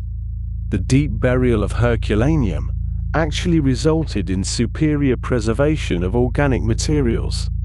including wooden furniture, food, and even papyrus scrolls, for the volcanic material that encased the town created a sealed environment that protected these delicate items from the decay that would otherwise have claimed them. The population of Pompeii at the time of the eruption is estimated to have been approximately 11,000 people, making it a modest but prosperous provincial town, important as a commercial center and as a popular destination for wealthy Romans who maintained holiday villas in the pleasant Campanian climate. And the town possessed all the amenities that one would expect of a Roman urban center, including a forum, temples, public baths, an amphitheater capable of seating 20,000 spectators, a large and small theater, numerous shops and taverns, and the private homes of citizens, ranging from modest dwellings to elaborate mansions decorated with exquisite frescoes and mosaics. The recovery and systematic excavation of Pompeii began in earnest in the 18th century, though the site had been accidentally rediscovered somewhat earlier, and over the following centuries, archaeologists and their predecessors gradually uncovered the streets and buildings of the ancient town, revealing an extraordinarily detailed picture of Roman daily life that no written source could provide. For here was not the Rome of emperors and senators, but the Rome of bakers and fullers and innkeepers, of ordinary people going about their ordinary lives. And the preservation extended to the smallest details, including food left on tables, graffiti scrawled on walls, and even the ruts worn into the stone streets by the wheels of countless carts. In 1863, the Italian archaeologist Giuseppe Fiorelli introduced a technique that would transform our connection to the victims of the eruption, for he realized that by carefully pouring liquid plaster into the hollow cavities left by the decomposed bodies, he could create precise casts of the people who had died, capturing not only their positions, but often details of their clothing, their expressions of fear or resignation, and the last gestures they made as death overtook them. And these casts, haunting and immediate, transformed the victims from anonymous ancient remains into recognizable human beings, frozen in the final moments of their lives. Among the many casts created over the years, several have become particularly well known, including that of a dog, twisted into a contorted position with its collar still visible, clearly having struggled against its chain as the ash accumulated around it, unable to escape. And there is the cast of a pregnant woman, her hands raised as if to shield herself, the curve of her belly still evident. And there is a group that appears to be a family of 4, huddled together in their final moments, the adults seemingly attempting to protect the children, though such interpretations must be offered with appropriate scholarly caution, for we cannot know with certainty the relationships between those who died together. The walls of Pompeii bear thousands of graffiti, scratched or painted onto the plaster surfaces by the town's residents, and these informal inscriptions provide an invaluable window into the thoughts and concerns of ordinary Romans, far removed from the formal literature that has survived in manuscripts. And among these graffiti are political slogans supporting various candidates for local office, urging citizens to vote for one man or another. And there are declarations of love, some tender and some crude. And there are jokes and insults, many of them quite vulgar. And there are simple statements of presence, the ancient equivalent of writing one's name on a wall. And there are advertisements for gladiatorial games and notices of goods for sale. And taken together, these graffiti reveal a society that was vibrant and raucous and thoroughly human. Among the most significant buildings preserved at Pompeii is the structure known as the Villa of the Mysteries, located just outside the city walls, which contains a remarkable series of frescoes painted in vivid reds and ochres, depicting what appears to be a ritual or ceremony, possibly related to the cult of the god Dionysus, though scholars continue to debate the precise meaning of these enigmatic images, which show women in various stages of what may be an initiation rite, along with mythological figures and symbolic objects. And the quality of the painting is exceptional, demonstrating the high level of artistic achievement that existed in this provincial town. The town also contained at least one establishment that served as a brothel, known by the Latin term lupanar, and its walls are decorated with erotic frescoes depicting various acts, which may have served as a kind of menu for the services available, or perhaps simply as decoration appropriate to the establishment's purpose. And the building's small rooms, each with a stone bed, speak to the less exalted aspects of Roman urban life, a reminder that ancient societies, like our own, encompassed the full range of human activities and desires. At the entrance to one of Pompeii's houses, Visitors can still observe a mosaic set into the floor depicting a fierce black dog with the words "Cave Canem," meaning beware of the dog, a warning to visitors that seems remarkably familiar across the span of 2 millennia, suggesting that while empires rise and fall and civilizations transform themselves beyond recognition, some aspects of domestic life remain surprisingly constant. And this small detail, this mosaic warning about a pet that died nearly 2,000 years ago, creates a connection between ourselves and the people of Pompeii that transcends the vast gulf of time. And so we come now to the matter of Roman engineering, which is perhaps one of the most quietly remarkable aspects of this ancient civilization, and which continues to influence the world in ways that many of us rarely pause to consider, even as we drive along modern roads or turn on our taps to fill a glass of water. For the Romans were, above all else, a practical people, and their genius lay not so much in abstract philosophy or pure mathematics as in the careful, patient, methodical application of knowledge to solve everyday problems. And in doing so, they created infrastructure that would, in many cases, outlast the empire itself by more than 1,000 years. Let us begin with the roads. Those long ribbons of stone and gravel that once stretched across 3 continents, connecting the misty hills of Britannia to the sun-baked sands of Syria, and from the forests of Germania to the fertile banks of the Nile.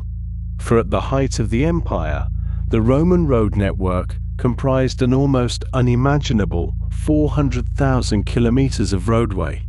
of which approximately 80,000 kilometers were paved with cut stone. And this vast web of pathways allowed for the movement of legions and merchants, of administrators and ordinary travelers,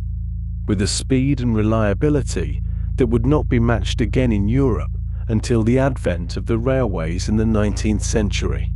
And even today, when one flies over certain parts of England or France or Italy, one can sometimes trace the faint lines of these ancient roads still visible in the landscape below, running straight and true across hills and valleys with that characteristic Roman disregard for the natural contours of the terrain. The most famous of these roads was the Via Appia, which was constructed beginning in 312 BCE under the direction of the censor Appius Claudius Caecus, whose name means blind, though whether he was blind at the time of the road's construction or only later in life remains a matter of some historical uncertainty. And this road, often called the Regina Viarum, or Queen of Roads by the Romans themselves, stretched initially from Rome to Capua, a distance of approximately 200 kilometers, and was later extended all the way to Brindisi on the Adriatic coast. And it is a testament to the quality of Roman road building that portions of the Via Appia remain partially usable to this very day, more than 2,300 years after the first stones were laid. And if you were to visit Rome now, you could walk along certain stretches of this ancient road, your feet treading upon the same basalt paving stones that once felt the tread of senators and slaves, of soldiers returning from distant wars, and pilgrims setting out on long journeys. The construction of a Roman road was a methodical process that followed well-established principles, and we know from various ancient sources, as well as from archaeological excavation, that the typical road consisted of several distinct layers, each serving a particular purpose in the overall structure. And the first of these layers was called the statumen, which consisted of large flat stones placed at the bottom of the excavated roadbed, providing a stable foundation upon which everything else would rest. And above this came the rudus, a layer of smaller stones mixed with lime mortar, perhaps 15 to 20 centimeters thick, which helped to distribute the weight of traffic and to provide drainage. And then came the nucleus, a finer layer composed of gravel and sand bound together with cement, which created a smooth and level surface for the final layer. And this final layer was the summa crusta, meaning highest layer, which in the finest roads consisted of large polygonal blocks of hard stone, carefully shaped and fitted together with impressive precision. And these blocks, called basoli or silex by the Romans, were slightly convex in their arrangement, meaning the center of the road was higher than the edges, which allowed rainwater to drain away into ditches on either side rather than pooling on the road surface. But roads, however impressive, were only one aspect of Roman engineering prowess, and we must now turn our attention to the aqueducts, those graceful structures that carried fresh water across valleys and through mountains to supply the ever-growing population of Roman cities. For by the year 300 CE, the city of Rome alone possessed no fewer than 11 major aqueducts, which together supplied approximately 1 million cubic meters of water every single day to a population that had grown to perhaps 1 million inhabitants. And this meant that each person in Rome had access to roughly 1,000 liters of water daily, which is considerably more than the average consumption in many modern cities. And this abundance of water fed not only private homes and public fountains, but also the great bathing complexes, the industrial establishments, and the ornamental gardens that made Rome such a remarkably livable city by ancient standards. The first of these aqueducts was the Aqua Appia, constructed in the very same year as the Via Appia, 312 BCE, also under the censorship of Appius Claudius Caecus, which suggests that this was a particularly productive period in Roman infrastructure development. And the Aqua Appia ran mostly underground, stretching for approximately 16 kilometers from springs in the countryside to the city itself. And because it was largely subterranean, it has not captured the public imagination in quite the same way as the more visually dramatic aqueducts that would follow in later centuries. Those soaring arcades of arches striding across valleys like great stone centipedes. But the Aqua Appia was nonetheless a remarkable achievement for its time, representing the first systematic attempt to bring a reliable supply of fresh water into an ancient city. Of all the Roman aqueducts that survive, perhaps none is more impressive than the Pont du Gard in southern France, which was constructed in the 1st century CE as part of an aqueduct serving the city of Nîmes. And this magnificent structure stands approximately 49 meters high, consisting of 3 tiers of arches stacked one upon another, with the lowest tier containing 6 large arches, the middle tier containing 11 arches, and the uppermost tier, which carried the water channel itself, containing 35 smaller arches. And the whole structure was built without the use of mortar. The massive stones simply cut so precisely that they hold together by their own weight and the accuracy of their fitting. And what is perhaps most remarkable about the Pont du Gard is the incredible precision of its gradient, for the aqueduct of which it formed a part maintained a consistent slope of just 1 in 3,000 over its entire length of 50 kilometers, meaning that the water dropped only about 17 meters over that entire distance, which allowed it to flow steadily and smoothly without the turbulence that a steeper gradient would have caused. And to achieve such precision over such a distance, across varied terrain, using only the surveying instruments available in antiquity, represents a feat of engineering that commands respect even today. And now we must speak of Roman concrete, which is arguably the most significant technological contribution that Rome made to the built environment. For without concrete, or opus caementicium as the Romans called it, many of their most impressive structures simply could not have been constructed. and Roman concrete was made by mixing volcanic ash, known as pozzolana, after the town of Pozzuoli near Mount Vesuvius, where particularly fine deposits were found, with lime and seawater and various aggregates, such as chunks of rock or broken pottery. And when this mixture was combined in the proper proportions, it would set into a material of remarkable strength and durability. And modern scientific analysis has revealed something quite extraordinary about Roman concrete made with seawater, which is that, rather than being weakened by the salt as one might expect, it actually grows stronger over time, because the chemical interaction between the seawater and the volcanic ash produces crystalline structures within the concrete that continue to develop over centuries, filling in any tiny cracks that might form and actually improving the structural integrity of the material, which goes some way toward explaining why Roman concrete structures have survived for 2,000 years, while modern concrete often begins to deteriorate after only a few decades. The most impressive demonstration of Roman concrete engineering is surely the Pantheon in Rome, which was constructed during the reign of the Emperor Hadrian in the early 2nd century CE, and which possesses a dome that remains, after more than 1900 years, the largest unreinforced concrete dome ever built, spanning approximately 43 meters across and rising to the same height,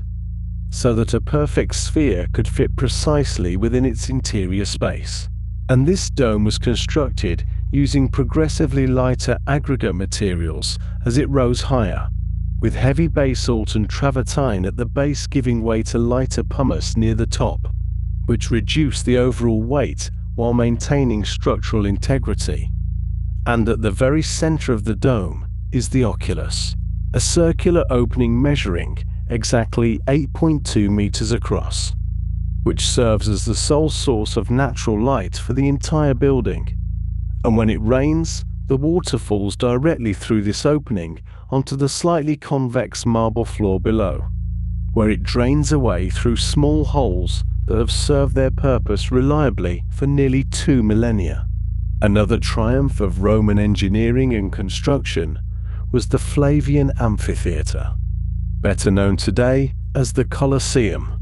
which was built between 70 and 80 CE under the emperors Vespasian and Titus. And this enormous structure required approximately 100,000 cubic meters of travertine limestone, which was quarried near Tivoli and transported to Rome along specially constructed roads, and the travertine blocks were held together not with mortar but with iron clamps, and the entire building could seat approximately 50,000 spectators who entered and exited through a carefully designed system of passages and stairways that allowed the entire venue to be filled or emptied in a matter of minutes. And above the seating areas,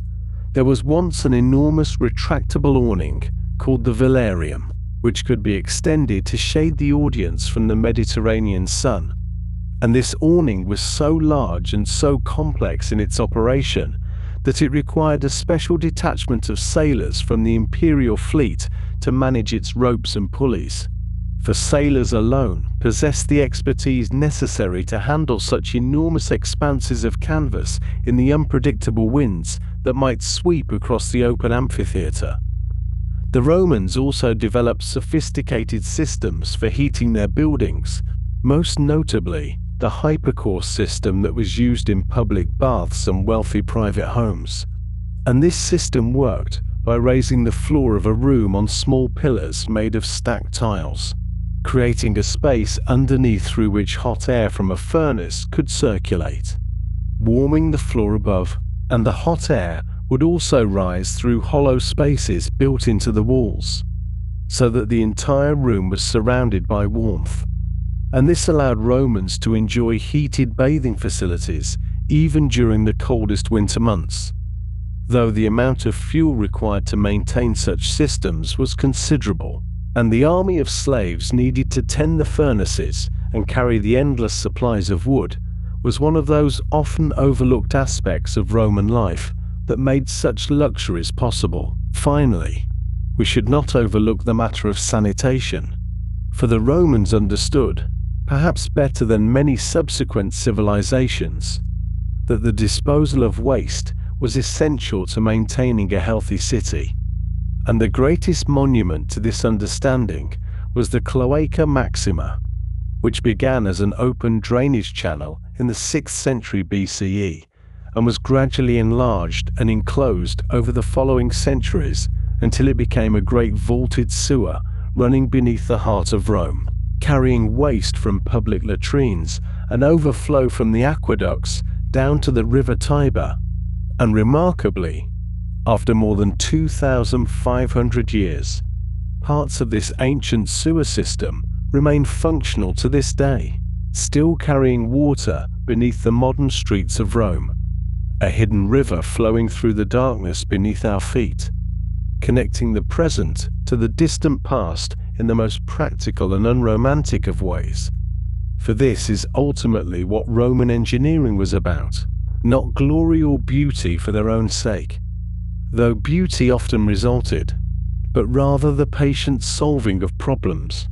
the steady improvement of daily life, the creation of systems that would work reliably day after day, year after year, century after century. And in this, the Romans succeeded perhaps better than any civilization before or since. Let us now turn our attention to 3 emperors whose reigns have become synonymous with excess, cruelty, and what ancient historians often described as madness. Though we should approach such characterizations with a certain scholarly caution, for the sources that survive were frequently written by senators who had every reason to present these rulers in the most unflattering light possible. Caligula, Nero, and Commodus each came to power with initial promise, and each met violent ends, and their stories, while disturbing in their details, offer us a window into the dangers of absolute power concentrated in the hands of young men who had been raised to believe themselves divine or near divine. We shall examine their lives in sequence, allowing ourselves to settle into the rhythm of ancient events, moving through the decades with the same unhurried pace that the Roman Empire itself employed as it absorbed the consequences of each troubled reign. Gaius Julius Caesar Augustus Germanicus, known to history by the nickname Caligula, was born on the 31st of August in the year 12 of the Common Era. His famous nickname, which translates to Little Boots or Little Soldier's Boots, was bestowed upon him during his childhood years, spent accompanying his father, Germanicus, on military campaigns along the northern frontiers of the empire. The soldiers stationed in those distant camps found great amusement in the sight of a small boy dressed in a miniature military uniform,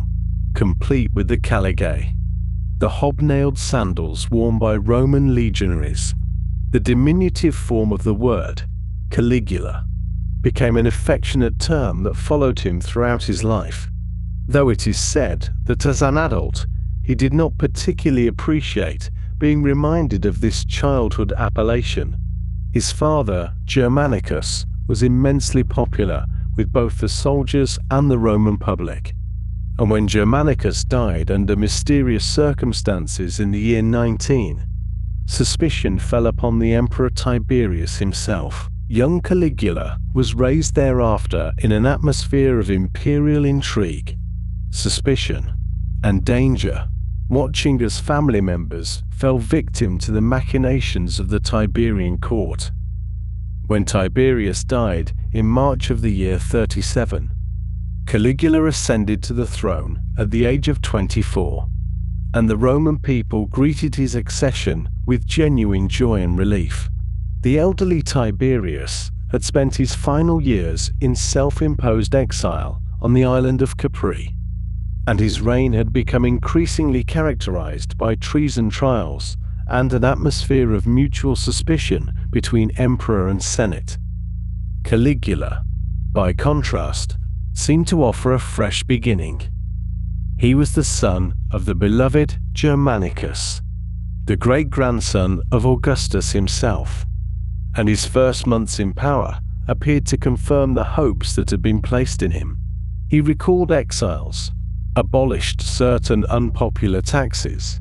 and staged elaborate games and spectacles for the entertainment of the populace. Ancient sources suggest that this period of good governance lasted approximately 6 months before something changed, and many historians, both ancient and modern, have attributed this transformation to a serious illness that struck the young emperor. The nature of this illness remains unknown to us, though various theories have been proposed over the centuries, ranging from epilepsy to encephalitis to what some have suggested might have been a form of mental breakdown brought on by the pressures of absolute power. Whatever the cause, the sources tell us that when Caligula recovered from this illness, he was a changed man. The benevolent young ruler gave way to a figure of terrifying unpredictability, prone to acts of cruelty, extravagance, and what his contemporaries perceived as madness. Among the most scandalous accusations leveled against him were claims of incestuous relationships with his 3 sisters, Drusilla, Livilla, and Agrippina the Younger. Drusilla in particular was said to have held a special place in her brother's affections, and when she died in the year 38, Caligula's grief was so extreme that he declared a period of public mourning, during which it was a capital offense to laugh, to bathe, or to dine with family members. He subsequently had Drusilla deified, making her the first Roman woman to receive such an honor. Whether these accusations of incest reflect actual events or represent the kind of scandalous invention that ancient historians frequently employed to discredit unpopular rulers remains a matter of scholarly debate. We must remember that our primary sources for Caligula's reign, Suetonius and Cassius Dio, were writing decades or even centuries after the events they describe, and both had access to senatorial traditions that had every motivation to blacken the memory of an emperor who had humiliated and threatened their order. The same caution should be applied to perhaps the most famous anecdote about Caligula, the claim that he intended to make his beloved horse Incitatus a consul. Suetonius tells us that Caligula provided the horse with a marble stable, an ivory manger, purple blankets, and a collar of precious stones, and that he planned to elevate the animal to the consulship. Some modern historians have suggested that if Caligula did indeed threaten to make his horse a consul, he may have been doing so as a deliberate insult to the Senate, implying that the office had become so meaningless that even a horse could hold it. Others have proposed that the story is simply senatorial propaganda, invented or exaggerated to make the emperor appear deranged. Whatever the truth of these various accusations, Caligula's reign came to an abrupt and violent end on the 24th of January in the year 41. The conspiracy against him was led by Cassius Chaerea, a tribune of the Praetorian Guard who had apparently been the target of Caligula's mockery on account of his high-pitched voice. The assassination took place in a covered passage beneath the Imperial Palace on the Palatine Hill, where Chaerea and his fellow conspirators struck down the emperor with their swords. Caligula was 28 years old and had reigned for less than 4 years. The conspirators also killed his wife Caesonia and their infant daughter Julia Drusilla, whose head was dashed against a wall, in an attempt to eliminate the possibility of dynastic succession. The Praetorian Guard, however, had other plans, and they discovered Caligula's uncle Claudius hiding behind a curtain and proclaimed him emperor, ensuring that the Julio-Claudian dynasty would continue. Let us now allow our attention to drift forward in time, some 13 years, to consider the figure of Nero Claudius Caesar Augustus Germanicus, who came to power in the year 54 at the age of 16. Nero's mother was Agrippina the Younger, that same sister whom Caligula was alleged to have taken as a lover, and she had married the Emperor Claudius and convinced him to adopt her son as his heir in preference to his own biological son, Britannicus. The first years of Nero's reign, guided by his tutor, the philosopher Seneca, and the praetorian prefect, Verus, were generally regarded as a period of sound governance. But as Nero grew older and chafed against the influence of his mother, the relationship between them deteriorated into open hostility. Agrippina had been the driving force behind her son's accession, and she expected to share in the exercise of power. Nero, however, increasingly resented her interference in his personal life and political decisions. By the year 59, the situation had become intolerable, and Nero resolved to murder his mother. The first attempt was remarkably elaborate, involving a collapsible boat designed to sink or fall apart in the Bay of Baiae, where Agrippina was attending festivities in honor of Minerva. The scheme was carried out, but it failed to achieve its objective. Agrippina survived the collapse of the boat and swam to safety, whereupon Nero, in a panic at the failure of his plan and fearing his mother's vengeance, sent soldiers to complete the task. According to the sources, when the assassins arrived at her villa, Agrippina bared her stomach and instructed them to strike the womb that had borne Nero. Whether these were her actual words or a dramatic invention by later historians, we cannot know, but the matricide cast a long shadow over the remainder of Nero's reign. The following years saw Nero increasingly abandon himself to artistic pursuits and personal indulgence while delegating the business of government to others. His first wife, Claudia Octavia, the daughter of the Emperor Claudius, was divorced and then executed in the year 62 on trumped-up charges of adultery. Nero had fallen in love with Poppaea Sabina, a woman of renowned beauty, and wished to marry her, which required the removal of Octavia. The circumstances of Poppaea's own death in the year 65 are even more disturbing. Ancient sources report that Nero kicked his pregnant wife in the stomach during a quarrel, causing her death. Some historians have questioned this account, suggesting that Poppaea may have died from complications in pregnancy, and that the story of Nero's violence was invented or exaggerated by hostile sources. But whether literally true or not, the anecdote became part of the received image of Nero as a monster of cruelty and self-indulgence.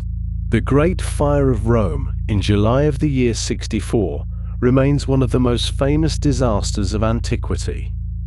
The fire burned for 6 days, destroying or damaging 10 of the city's 14 districts. The popular image of Nero fiddling while Rome burned is, we should note, an anachronism, for the fiddle as we know it did not exist in the ancient world. The story as recorded by ancient historians suggests that Nero sang or played the lyre while watching the flames from the Tower of Maecenas, performing a composition about the destruction of Troy. Whether this happened or not is uncertain, and it is equally possible that Nero was actually engaged in relief efforts,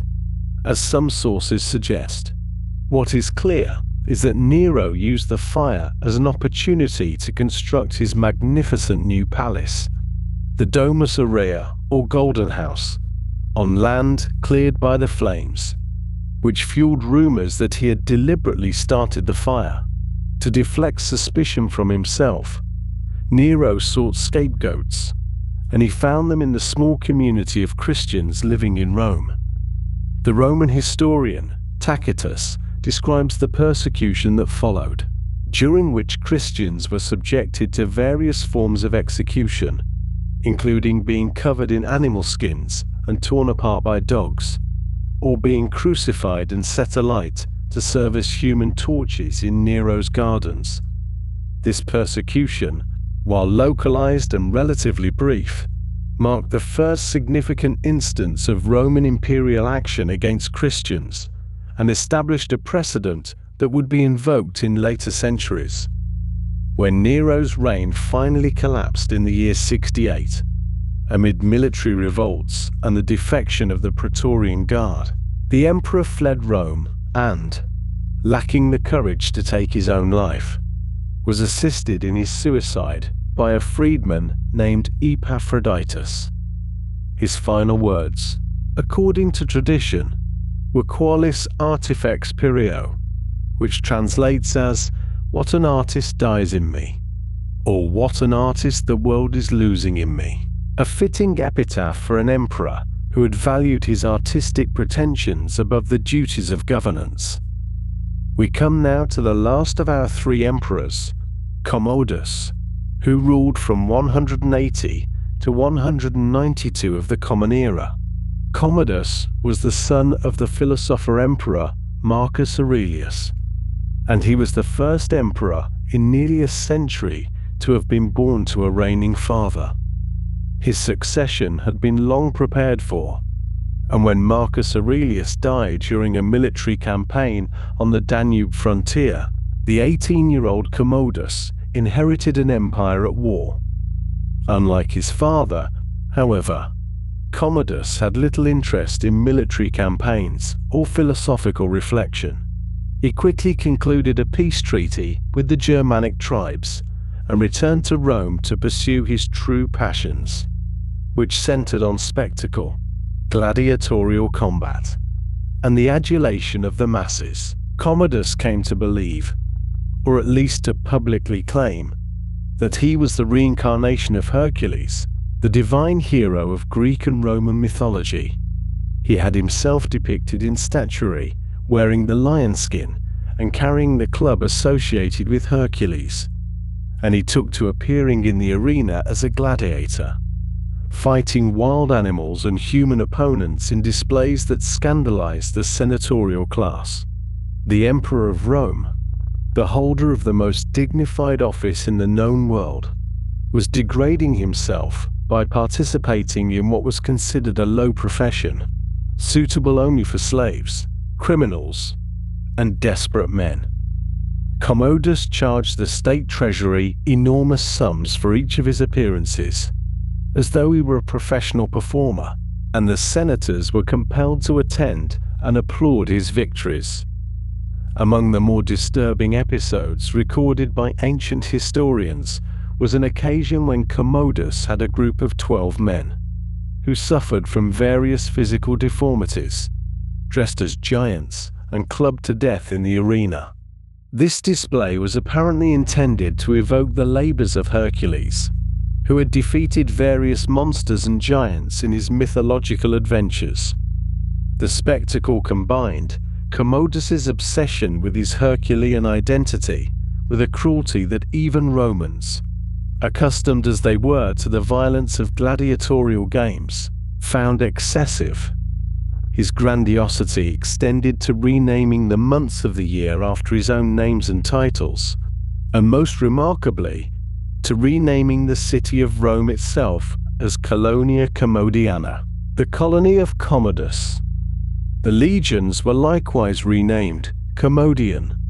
and the Senate was instructed to call itself the Commodian Senate. By the end of the year 192, a conspiracy had formed among those closest to the emperor, including his mistress, Marcia, his chamberlain, Eclectus, and the new Praetorian prefect, Laetus. On the night of the 31st of December, the conspirators first attempted to poison Commodus, but when the poison was vomited up, they sent in a wrestler named Narcissus, who strangled the emperor in his bath. Commodus was 31 years old and had reigned for 12 years. His death was greeted with rejoicing by the Senate, who had lived in fear of his unpredictable cruelty, and his memory was officially condemned, his statues pulled down, and his name erased from inscriptions. And so we leave behind these three figures, Caligula, Nero, and Commodus, each of whom came to represent something cautionary about the nature of absolute power in the Roman system. Their stories, preserved by historians who often had reason to exaggerate their vices, nonetheless remind us of the structural vulnerabilities inherent in a system that concentrated such enormous authority in the hands of a single individual, particularly when that individual was young, unstable, or simply unequal to the burdens of rule. The Roman army, in its earliest centuries, was not the professional force that later generations would come to know and, in many cases, fear. It was instead a militia of citizen farmers, men who owned property and who were called upon to fight during the warmer months when campaigns were practical, before returning to their fields in time for harvest. This arrangement served Rome adequately during its conflicts with neighboring Italian peoples, when wars were relatively brief and conducted within a reasonable distance of the city itself. But as Roman ambitions expanded, as the Republic reached across the Mediterranean and engaged in prolonged conflicts in distant Spain, in North Africa, in the Greek East, the limitations of this seasonal militia became increasingly apparent. Soldiers could not easily tend their farms while fighting for years in foreign lands, and many returned to find their properties fallen into disrepair or purchased by wealthy landowners during their absence. The army needed reform, and that reform would come from a general named Gaius Marius in the year 107 before the Common Era. Marius was a practical man, a successful military commander who had risen through the ranks despite his relatively humble origins, and he understood that Rome required a new kind of army altogether. His reforms, which historians often call the Marian reforms, fundamentally transformed the Roman military from a property-based militia into a professional standing force, where previously only men who owned land could serve. Marius opened enrollment to the Capite censi, the landless poor who had nothing to offer the census takers but their own heads to count. These men had no farms to return to, no property to protect beyond what the army gave them, and they were consequently willing to serve for extended periods, to make soldiering their profession rather than their seasonal obligation. In exchange for their service, they would receive regular pay, equipment provided by the state rather than purchased with their own funds, and the promise of land grants upon their eventual retirement. This created a class of soldiers whose loyalty attached not to an abstract notion of the Republic, but to the generals who led them, who paid them, and who would eventually settle them on the land they had earned through years of service. The standard term of service under this new system eventually settled at 25 years, a span that might seem remarkably long to modern sensibilities, though one must consider that many soldiers enlisted as young men in their late teens or early 20s and could expect to retire, if they survived, while still capable of enjoying their earned rewards. For Roman citizens who served in the legions proper, the benefits included their pay, their donatives, the occasional distribution of plunder, and the pension that awaited them at service's end. For the auxiliaries, the non-citizen troops drawn from the provinces and allied peoples who served alongside the legions in roughly equal numbers, the reward was perhaps even more valuable in its way, for upon their honorable discharge, they received the grant of Roman citizenship, not only for themselves, but for their children as well. This diploma of citizenship, inscribed on bronze tablets, represented a transformation in legal status that opened doors to privileges, protections, and opportunities that had previously been closed to them. The pay of a Roman legionary under Augustus was set at 225 denarii per annum, a sum that sounds perhaps more impressive than the reality that soldiers actually experienced. From this nominal salary, the army made deductions for food, for the replacement of worn equipment, for the soldiers' burial fund, and for other sundry expenses that the military bureaucracy saw fit to extract. What remained after these deductions was the soldier's spending money, his peculium, which he might save or spend as he wished, though the more prudent among them deposited their savings with the legion's standard bearers, who kept accounts and safeguarded the accumulated funds. These deductions meant that soldiers often received rather less coin in hand than the official pay rate might suggest, a circumstance that occasionally led to grumbling and, in more serious cases, to the mutinies that periodically troubled the empire's military establishment. The equipment carried by a legionary of the imperial period represented the culmination of centuries of gradual refinement and occasional wholesale adoption of foreign innovations. The primary weapon was the gladius, a short sword of Spanish origin that the Romans had encountered during their campaigns in Iberia and sensibly incorporated into their own arsenal. The gladius was designed primarily for thrusting rather than slashing,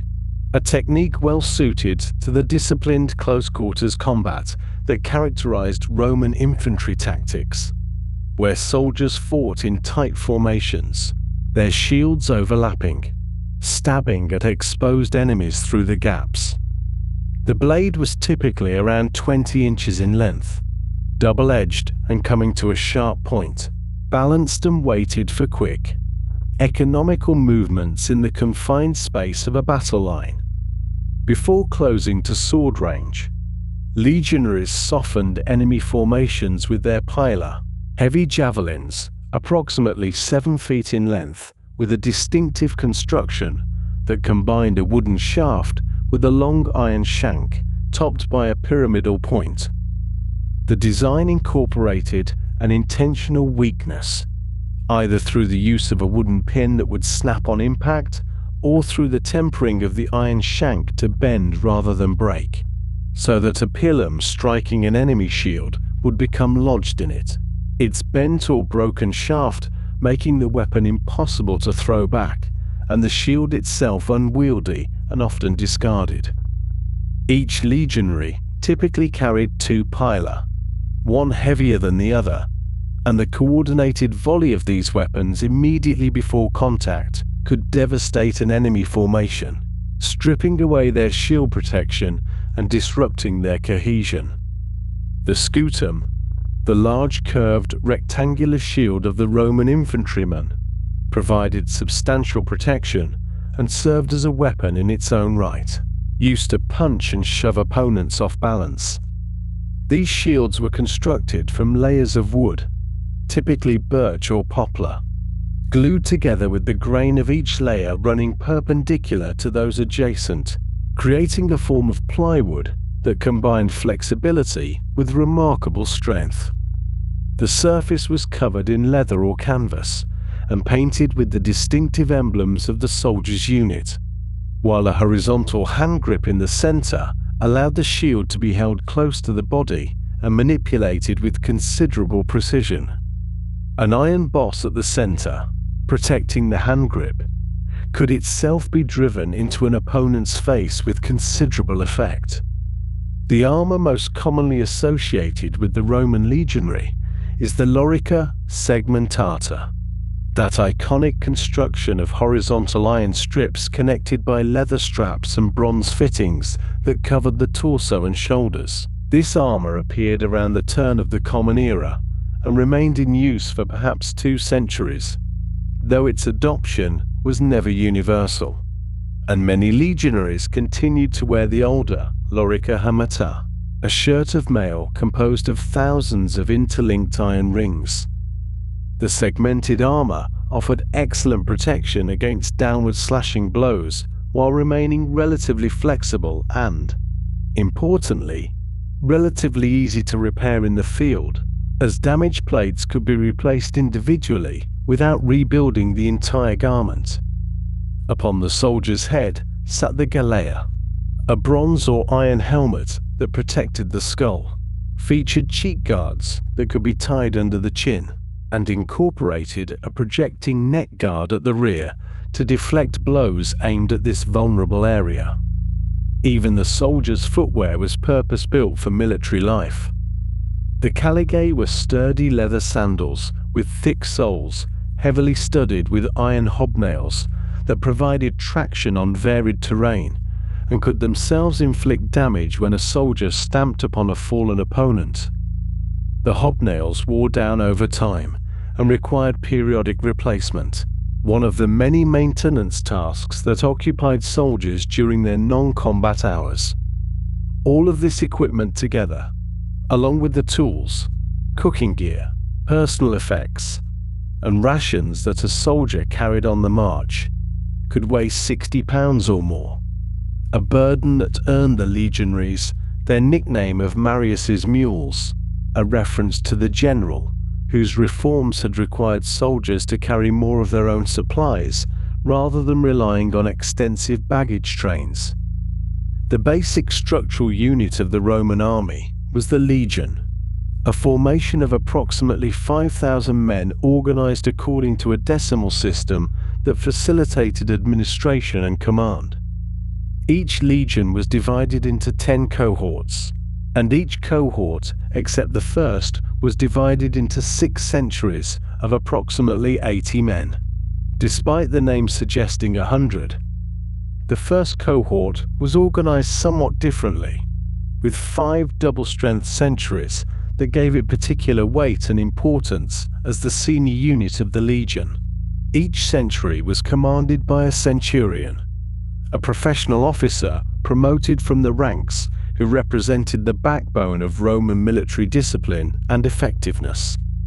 These men were distinguished by their transverse helmet crests, their greaves protecting their shins, and the vine staff called the vitis that they carried as a badge of office. The vitis was not merely symbolic, but served as an instrument of discipline, freely applied to the backs and shoulders of soldiers whose performance or behavior fell below the centurion's standards. Roman military discipline was harsh by any measure, and the centurion embodied this harshness, maintaining order through the credible threat and frequent reality of physical punishment. Soldiers could be flogged, forced to stand at attention for extended periods, assigned to additional duties, reduced in rank, or dishonorably discharged, depending on the severity of their offense. For the most serious crimes, particularly cowardice in battle or mutiny, the punishment could be death.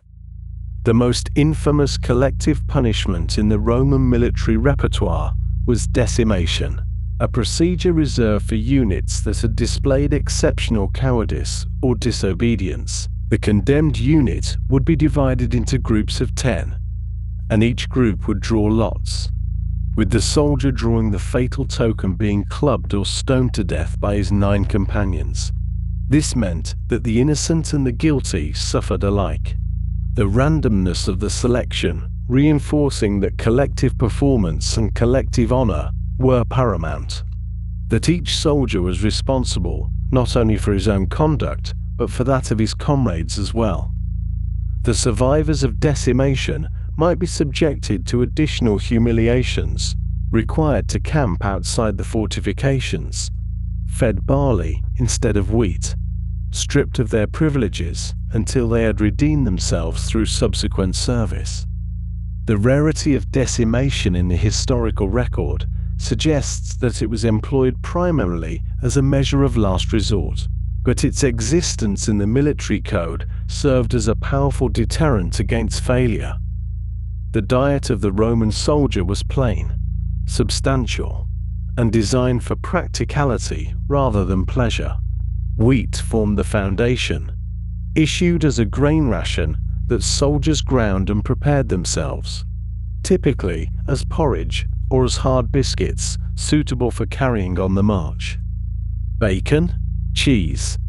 and other preserved foods supplemented this grain, providing protein and fat to sustain the physical demands of military service.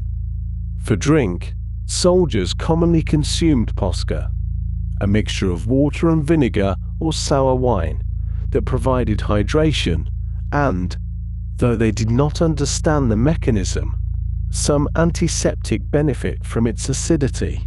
This humble beverage was so associated with common soldiers that it appears in various ancient accounts as a marker of their status, distinct from the finer wines consumed by officers and civilians. Beyond their combat duties, Roman soldiers were engineers, builders, and laborers whose construction skills rivaled their martial abilities. Each day on the march, the legion constructed a fortified camp, a procedure so standardized and drilled that it could be completed in a matter of hours. Soldiers dug ditches, the fossae, and piled the excavated earth into ramparts, the vallum, which were topped with wooden stakes that each man carried for this purpose. Within these defenses, the camp was laid out according to a standard plan, with the main avenues intersecting at the headquarters, the tents arranged in precise rows, and each unit knowing exactly where it would be positioned.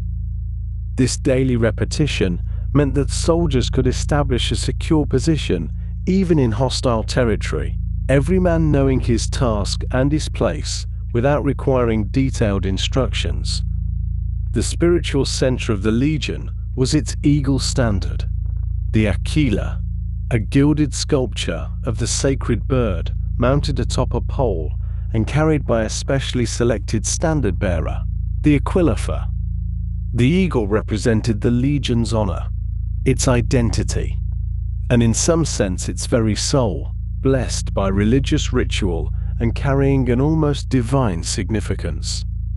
To lose the eagle in battle was the ultimate disgrace, a catastrophe that shamed not only the soldiers who had failed to protect it, but the legion as a whole,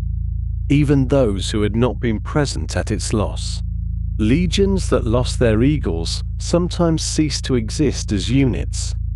disbanded in disgrace, their numbers never reused. In several recorded instances, soldiers chose death over the shame of surrendering their standard, and the recovery of lost eagles remained a matter of state importance for generations. The most famous loss of eagles occurred in the year 9 of the Common Era, in the depths of the Teutoburg forest in Germania, where 3 entire legions under the command of Publius Quinctilius Varus were ambushed and annihilated by Germanic tribes led by Arminius, a chieftain who had once served as an auxiliary in the Roman army and who understood Roman tactics intimately. The 17th, 18th, and 19th legions ceased to exist in those dark woods, and their 3 eagles fell into barbarian hands. The recovery of these standards became a matter of deep importance to subsequent emperors, and over the following decades, Roman forces operating in Germania managed to retrieve all 3, though the territory itself was never permanently conquered. The Emperor Augustus, according to later accounts, was so affected by this disaster that he would periodically cry out in his later years, asking Varus to give him back his legions. In matters of medicine and the treatment of wounds, the Roman army achieved a sophistication that would not be matched for many centuries after the empire's fall. Legionary fortresses included dedicated medical facilities called velicudinaria, buildings designed specifically for the treatment of sick and wounded soldiers, with individual rooms for patients, central corridors for the movement of medical staff, and evidence of bathing facilities, latrines, and drainage systems that suggest an understanding of the importance of hygiene. Archaeological excavations have recovered surgical instruments of remarkable refinement, including scalpels, probes, forceps, bone levers for setting fractures, and specialized tools for extracting arrowheads and other projectiles from wounds. Military physicians, the Medici, were trained practitioners whose skills were valued and whose status within the legion was recognized. The combination of these medical resources with the army's excellent organization meant that wounded soldiers stood a reasonable chance of survival and recovery, allowing the empire to retain experienced veterans who might otherwise have been lost. And so we come now to one of those gradual shifts in history that changed everything about the Roman world, though it happened so slowly at first that many people living through it might not have noticed anything particularly unusual at all. This is the story of how the empire of the Caesars, the empire of Jupiter and Mars, and all the old gods of the Roman hearth, became instead the empire of Christ, and how one emperor's experience before a battle on an October afternoon set in motion transformations that would echo through the centuries to come. The emperor in question was Constantine, and in the year 312 of the Common Era, he was marching toward Rome to face a rival named Maxentius.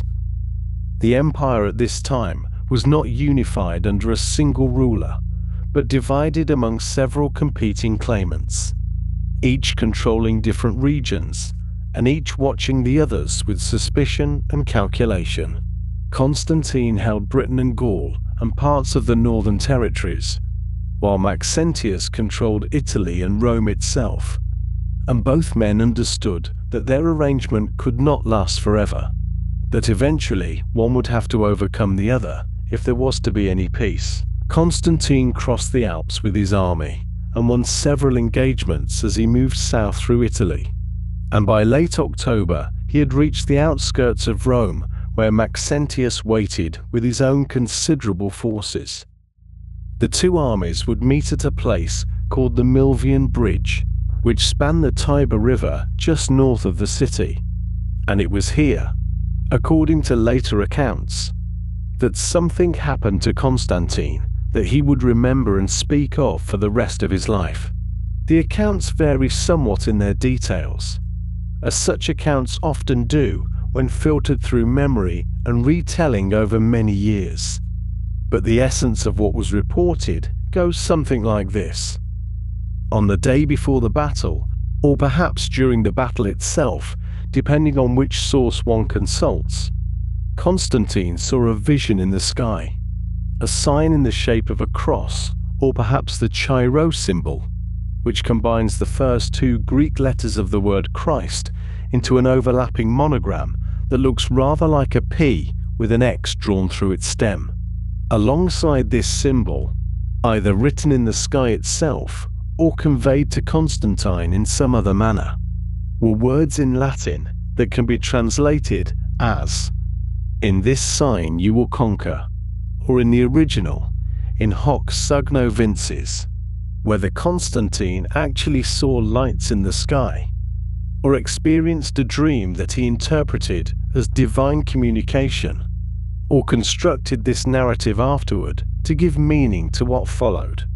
We cannot know with certainty from our position, so many centuries later.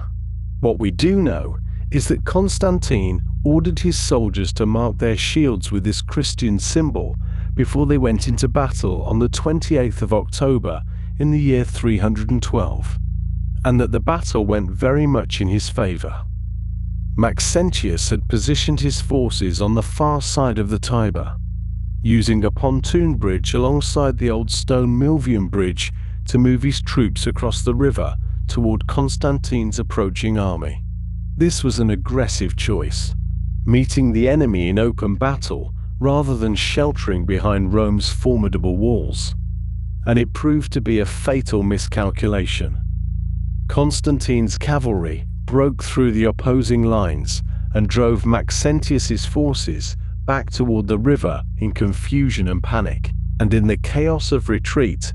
the pontoon bridge collapsed under the weight of so many men trying to cross at once. Maxentius himself was among those who fell into the Tiber that day, pulled down by the weight of his armor into the brown waters of the river, and he drowned there within sight of the city he had meant to defend. His body was recovered afterward, and his head was carried through the streets of Rome so that the people could see for themselves that Constantine's rival was truly gone and would trouble them no more. Constantine entered Rome as its liberator, or at least that was how he presented himself, and he attributed his victory to the Christian God, whose symbol his soldiers had carried into battle. This attribution had consequences that unfolded over the following decades, as Constantine remained in power and gradually transformed the empire's relationship with the religion that had, until very recently, been subject to persecution and suppression. The previous great persecution of Christians had occurred under the emperor Diocletian and his colleagues, beginning in the year 303 and continuing with varying intensity for several years afterward. Churches had been destroyed, scriptures had been burned, clergy had been imprisoned or executed, and ordinary Christians had been forced to make sacrifice to the traditional gods or face punishment. This persecution had been uneven across the empire, more severe in some regions than others, but it had left deep scars on Christian communities and fresh memories of suffering when Constantine came to power. In the year 313, Constantine met with his co-emperor Licinius in the city of Milan, and together they issued what has come to be known as the Edict of Milan, though it was technically more of a letter of instructions sent to provincial governors. This document declared that Christians, and indeed all persons, should be free to follow whatever religion they wished, that confiscated Christian property should be restored, and that the state would no longer concern itself with persecuting people for their religious beliefs. It was not a declaration that Christianity was now the official religion of the empire, not yet, but it was a decisive end to the era of persecution and a signal that Christians could worship openly without fear of official punishment. Constantine's own religious position in these years was somewhat more complex than later traditions sometimes suggest. He continued to honor the sun god Sol Invictus, whose cult had been prominent in the empire for decades, and whose imagery appeared on Constantine's coins well into his reign. The relationship between Sol Invictus worship and Christianity was perhaps not as sharply defined in Constantine's mind as it would seem to later theologians, and he may have understood his god in terms that blended elements from different traditions in ways that would have troubled more doctrinally precise Christians. Nevertheless, Constantine's patronage of the church was substantial and consequential. He funded the construction of grand basilicas, transforming Christianity from a religion that met in private houses and small gathering places into one that worshipped in magnificent public buildings. In Rome, he built what is known today as Old St. Peter's Basilica, erected over the site where tradition held that the Apostle Peter had been buried after his martyrdom under the Emperor Nero. This church stood for over 1,000 years before it was eventually replaced by the current St. Peter's Basilica that visitors to Rome may see today. In Jerusalem, Constantine ordered the construction of the Church of the Holy Sepulchre, built over the locations believed to be the sites of Christ's crucifixion and burial. His mother Helena traveled to the Holy Land and was credited with discovering relics associated with the crucifixion, including what was claimed to be fragments of the true cross itself. These building projects and relic discoveries helped to establish a sacred geography of Christianity, particular places in the physical world that held special significance for the faithful. In the year 325,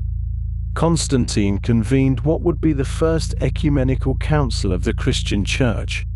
gathering bishops from across the empire to the city of Nicaea in what is now northwestern Turkey. The occasion for this council was a theological dispute that had been causing considerable division among Christians, a controversy concerning the precise nature of Christ's relationship to God the Father, and whether the Son was of the same substance as the Father or was instead a created being of lesser status. 318 bishops attended this council, according to traditional accounts, traveling from provinces as distant as Persia and Spain to deliberate on matters of doctrine. Constantine himself was present, though he was not yet baptized and therefore not formally a member of the church he was hosting. The council produced what is known as the Nicene Creed, a statement of belief that affirmed Christ's full divinity and his co-equality with the Father, rejecting the teachings of a priest named Arius, who had argued otherwise. The council also addressed more practical matters, including the establishment of a common date for the celebration of Easter and various questions of church organization and discipline. Constantine's family life during these years contained episodes of violence that seemed difficult to reconcile with his religious professions, though perhaps we should not be surprised that an emperor of Rome was capable of both piety and ruthlessness. In the year 326, Constantine executed his eldest son Crispus, who had been a successful military commander and who had been expected by many to eventually succeed his father. The reasons for this execution remain somewhat obscure in the historical record, with later sources suggesting accusations of conspiracy or perhaps an illicit relationship with Constantine's second wife Fausta. Shortly after Crispus's death, Fausta herself died under circumstances that the sources describe with disturbing details, suffocated in an overheated bath, or perhaps deliberately boiled alive in scalding water. Whether she was executed for some role in Crispus's downfall, or whether the two deaths were connected in some other way, or whether entirely different explanations account for these tragedies, we cannot determine with confidence. What we can say is that Constantine, like so many emperors before him, was capable of eliminating family members when he perceived threats to his power, or when palace intrigues demanded violent resolution. In the year 330, Constantine established a new capital for the eastern half of the empire, transforming the ancient Greek city of Byzantium into a grand imperial metropolis that he modestly named Constantinople, the city of Constantine. This new Rome was strategically located on the Bosphorus, the narrow strait connecting the Black Sea to the Mediterranean, commanding trade routes and providing a more defensible position than Old Rome with its exposed Italian plains. Constantinople would grow to become one of the great cities of the medieval world, the capital of what we now call the Byzantine Empire, surviving for more than 1,000 years after the western half of the Roman Empire had crumbled away. Constantine died in the year 337, and it was only on his deathbed that he finally received baptism, the sacrament that formally made him a Christian. This delay was not unusual for the period, as many believers postponed baptism until late in life,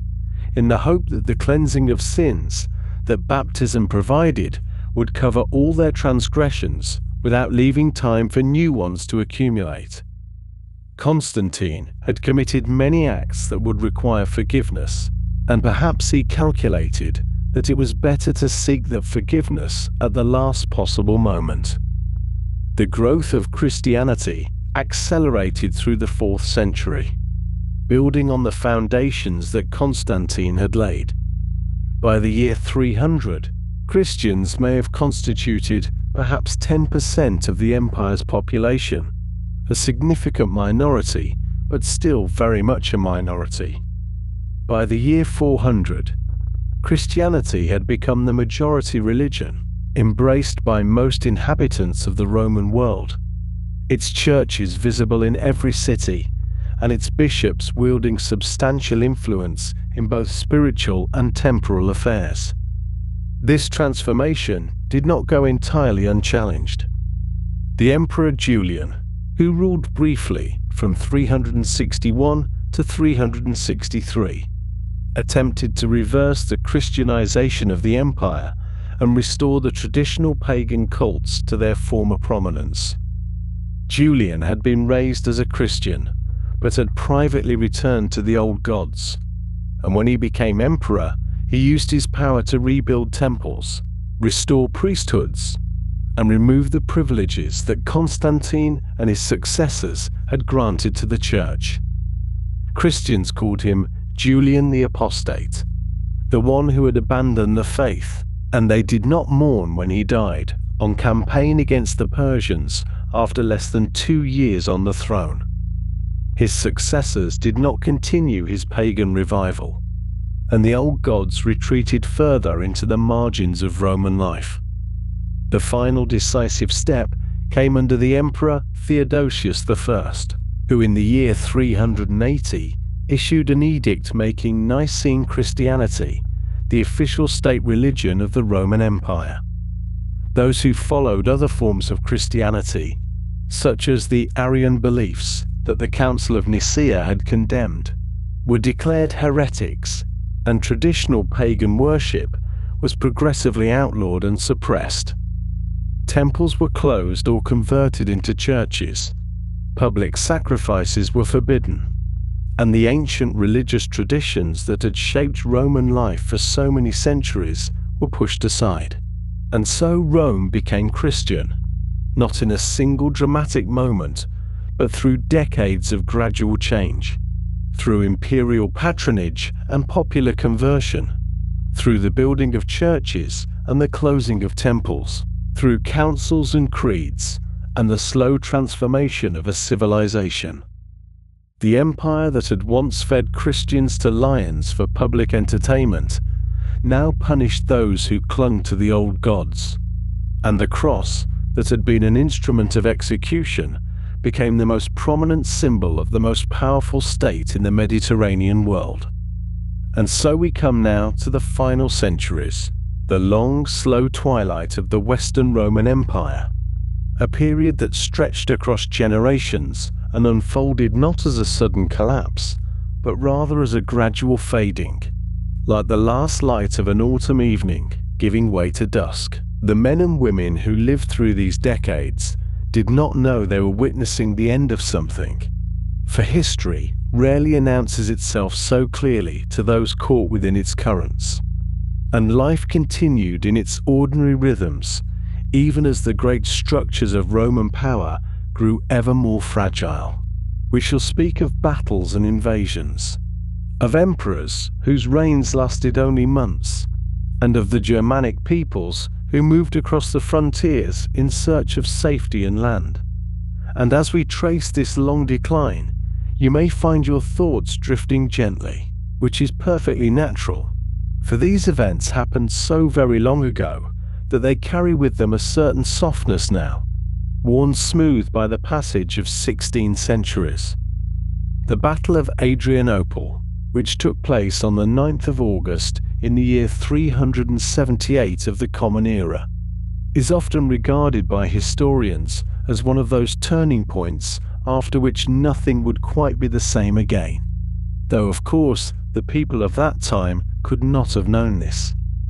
The Gothic peoples, who had crossed into Roman territory some years earlier as refugees fleeing the westward expansion of the Huns, had grown desperate and angry after years of mistreatment at the hands of corrupt Roman officials who had exploited their vulnerability in countless small cruelties. Emperor Valens, who ruled the eastern half of the empire from Constantinople, marched north to confront the Gothic forces near the city of Adrianople, in the region we now call the European part of Turkey. And he did so without waiting for reinforcements from his nephew Gratian, who was bringing the Western army to join him. The day was hot. The Roman soldiers had marched for hours under the summer sun, and negotiations were still ongoing when fighting broke out, perhaps by accident, perhaps by design. And in the confusion of that August afternoon, the Gothic cavalry, which had been away foraging, returned to the battlefield and swept down upon the Roman flanks with devastating effect. What followed was one of the worst defeats in Roman military history, as the cavalry pressed the Roman infantry together so tightly that the soldiers could barely raise their arms to use their weapons. And in the crush and heat of that terrible afternoon, perhaps 2/3 of the Roman army perished, including Emperor Valens himself, whose body was never recovered. Some accounts suggest he was wounded by an arrow and carried to a nearby farmhouse, which the Goths then set ablaze, not knowing who sheltered within. And so the Emperor of Rome died in the flames of an obscure provincial dwelling, which seems a strangely quiet end for so consequential a reign. The Gothic victory at Adrianople did not immediately topple the empire, for Rome had recovered from disasters before,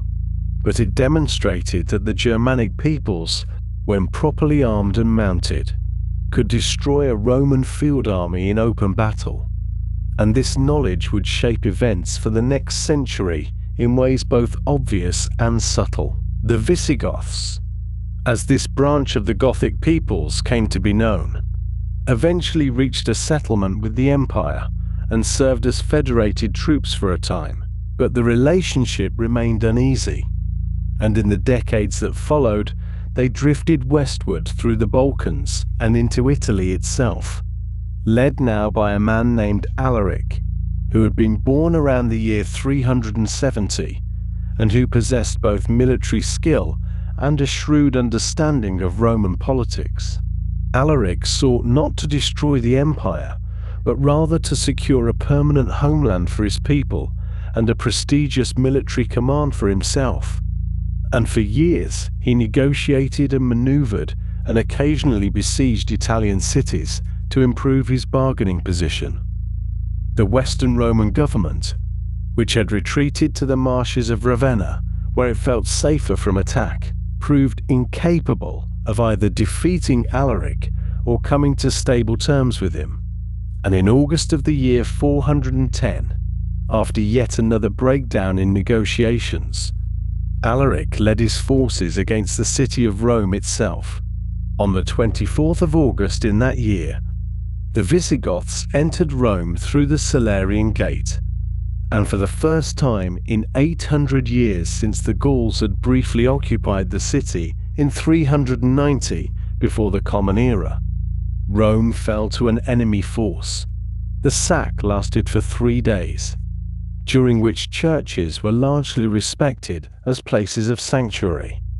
which tells us something about the Christian faith that Alaric and many of his followers had adopted, though in an Arian form that the Roman Church considered heretical. The material damage and loss of life were considerable, but not catastrophic by the standards of ancient warfare. Yet the psychological impact upon the Roman world was immense. For Rome remained a city of profound symbolic importance, even though the imperial government had long since departed for more defensible locations. The news spread across the Mediterranean world and prompted an outpouring of grief and reflection, and the Christian theologian Jerome, who was living in Bethlehem at the time, expressed what many felt when he wrote that the city which had taken the whole world was itself taken, and he confessed that his voice stuck in his throat and sobs interrupted his words as he tried to dictate a letter about the catastrophe. Alaric did not linger long in Rome,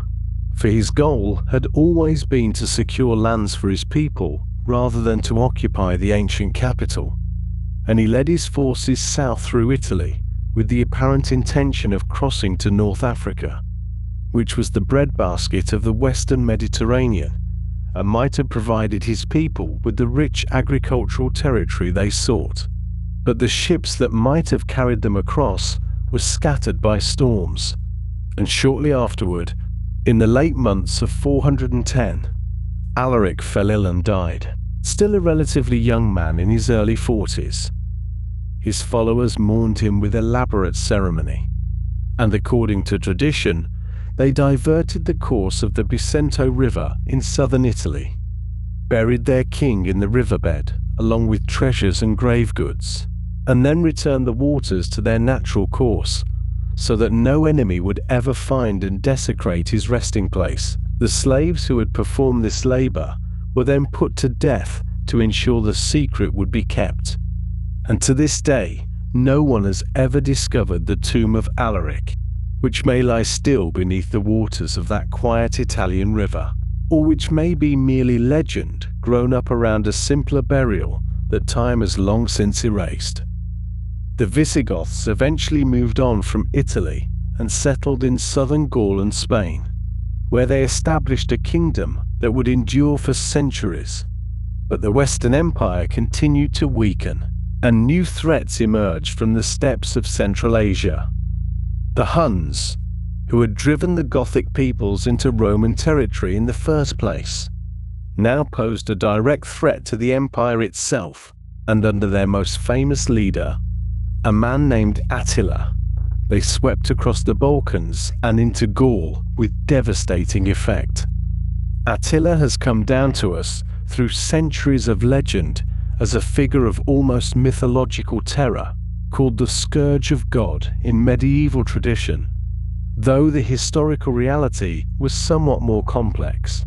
for he was a shrewd political operator who extracted enormous tribute payments from the Roman government and maintained a sophisticated network of diplomatic relationships. In 452, Attila invaded Italy itself, and with the Western Empire too weak to field an effective military response, it fell to Pope Leo I to meet with the Hunnic king somewhere in northern Italy, perhaps near Mantua, to negotiate for the safety of Rome. What exactly transpired at this meeting between the Pope and the barbarian king remains unclear, for our sources are fragmentary and often shaped by later religious interpretation. But Attila did withdraw from Italy, and Rome was spared for the moment. Practical considerations almost certainly played a role in this decision,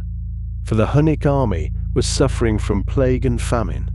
The Italian countryside had been so ravaged by previous invasions that it could not easily support a large army, and Eastern Roman reinforcements were said to be approaching. Whatever combination of persuasion, disease, and strategic calculation led to Attila's withdrawal. He died the following year, apparently from hemorrhage during his wedding celebrations, and without his commanding presence, the Hunnic Confederation rapidly broke apart,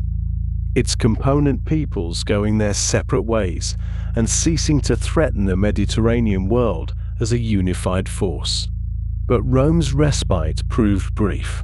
for in 455, the Vandals, a Germanic people who had crossed through Gaul and Spain and established a powerful kingdom in North Africa, launched a seaborne invasion of Italy under their king Gaiseric. The Vandals had built a formidable naval power in the western Mediterranean, and they sailed up the Tiber to Rome itself, finding the city essentially defenseless. Once again, Pope Leo came forth to negotiate, and once again he achieved some measure of success. For Gaiseric agreed not to burn the city or massacre its inhabitants. But beyond these concessions, the Vandals were not inclined toward restraint.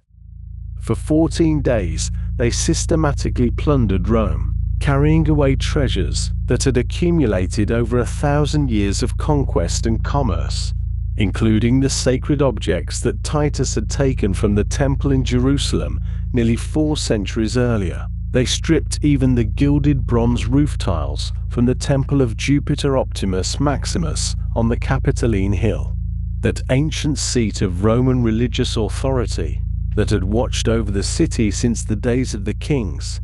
and they carried away the Empress Licinia Eudoxia and her 2 daughters to be held as hostages and eventually married to Vandal princes. The Western Empire staggered on for another 2 decades after the Vandal sack, but it had become a hollow thing, a succession of emperors who reigned briefly and achieved little while real power rested in the hands of Germanic military commanders who made and unmade rulers at will. In the final 21 years of the Western Empire, 9 different men claimed the purple, their average reign lasting barely more than 2 years, and some held power for only months before being overthrown or killed. These shadow emperors, as historians sometimes call them, controlled little beyond Italy itself,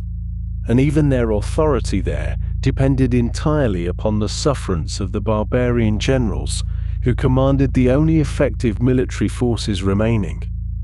The great provinces that had made Rome wealthy and powerful, the fertile lands of North Africa and the grain of Egypt,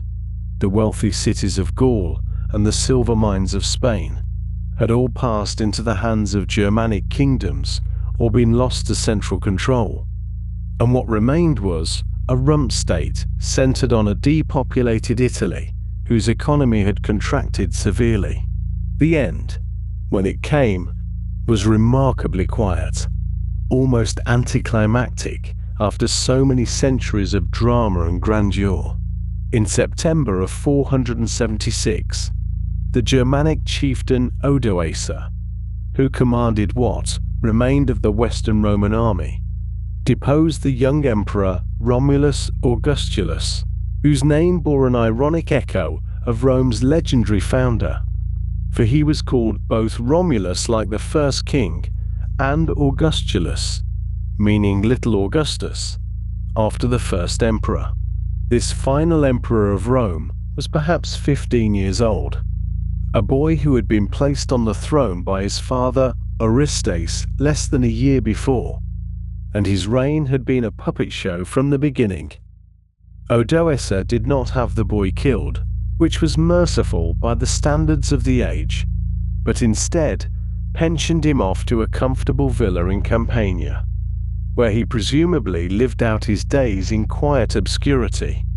his subsequent fate unrecorded by history. Odoacer then gathered up the imperial regalia, the diadem and the purple robes and the other symbols of Roman imperial authority, and sent them eastward to Constantinople, to the court of the Eastern Emperor Zeno, with a message declaring that there was no need for a separate emperor in the West,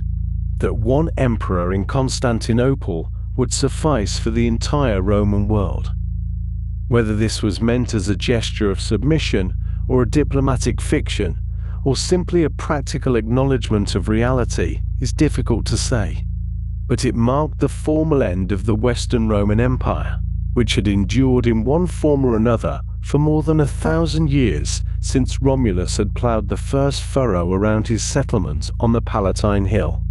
if we count from the legendary founding, or for 5 centuries if we reckon from the establishment of the Principate under Augustus. The city of Rome itself, which had once held a population of perhaps 1 million souls during the height of the empire, had declined to perhaps 50,000 inhabitants by this time, a mere fraction of its former glory. And the great public buildings that had housed so much of Roman civic life stood empty or crumbling, their maintenance long since abandoned by a government that could no longer afford such expenditures. The aqueducts that had brought fresh water from the hills had been cut repeatedly during the various sieges, and the population that remained clustered near the Tiber, where they could draw water directly from the river. Yet even in this diminished state, the city endured. The churches maintained their services, The Bishop of Rome continued to exercise spiritual authority over the Christian West, and the memory of what Rome had been lived on in the minds of those who walked among its ruins and wondered at the achievements of their ancestors. The Western Empire was no more, but the idea of Rome would persist through the centuries that followed, shaping the ambitions of kings and emperors yet unborn, and influencing the development of laws and institutions and cultures far beyond the boundaries of the ancient Mediterranean world. The Roman day began not with the mechanical ringing of an alarm, but with the gradual lightening of the sky above the 7 hills, and the first pale rays of sunshine filtering through the narrow streets and into the countless windows of the city. The Romans divided their daylight hours into 12 equal parts, which meant that the length of an hour changed with the seasons, stretching longer during the warm months of summer and contracting during the shorter days of winter. A winter hour might last only 45 of our modern minutes, while a summer hour could extend to 75 minutes or more. And this fluid understanding of time shaped the rhythm of daily life in ways that might seem quite unfamiliar to us now. The first hour of the day, hora prima, began precisely at sunrise, and by this gentle reckoning, noon always fell at the 6th hour, and sunset at the 12th, regardless of how much actual time had passed. This system meant that Romans organized their activities around the position of the sun rather than the ticking of a clock, and there was something rather peaceful about this arrangement, even if it complicated matters when trying to schedule meetings with any precision. As the morning light crept across the rooftops of Rome, it illuminated a cityscape dominated by the towering structures known as insulae,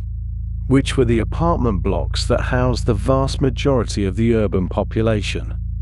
These buildings rose 6, 7, or even 8 stories into the sky,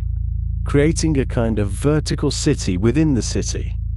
and they were home to hundreds of thousands of ordinary Romans who could not afford the spacious single-family houses called domus. The lower floors of the insulae were generally more desirable, featuring larger rooms, better ventilation,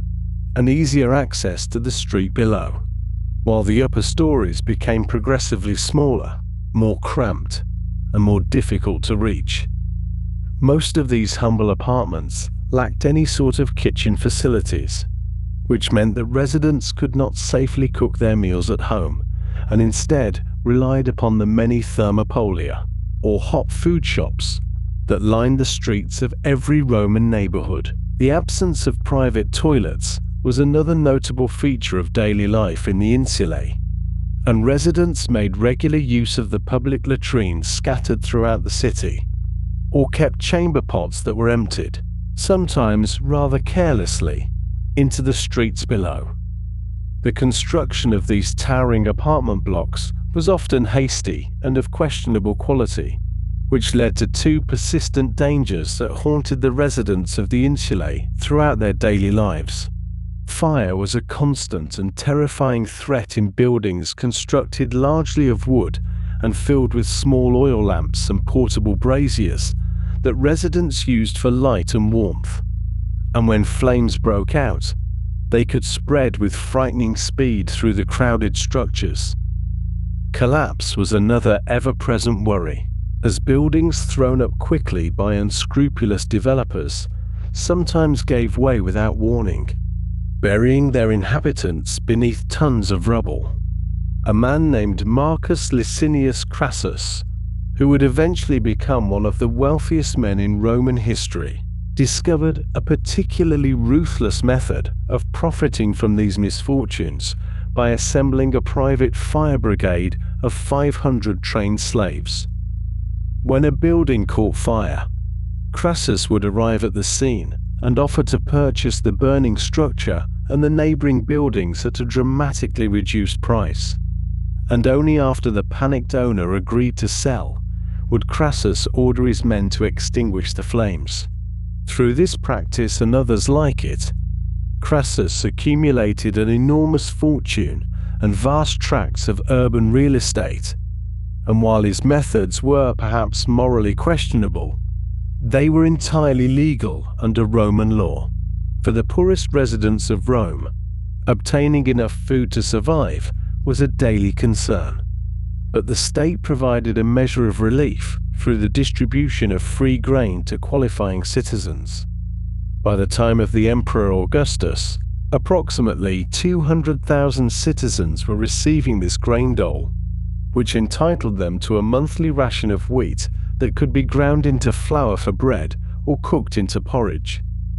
The distribution points were scattered throughout the city, and eligible citizens would present their tessera, a small token made of wood or metal, to receive their allotment.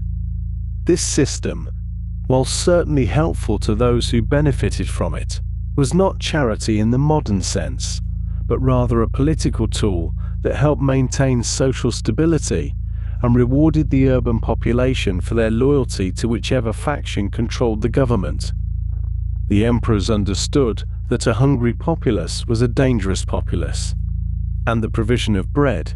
along with the spectacular entertainments that filled the Roman calendar, helped keep the citizens content and the streets relatively peaceful.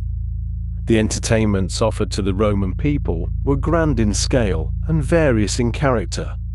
ranging from theatrical performances to wild beast hunts to the famous chariot races that captivated audiences of all social classes.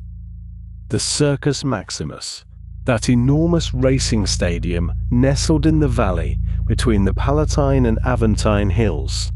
could accommodate approximately 250,000 spectators within its elongated oval,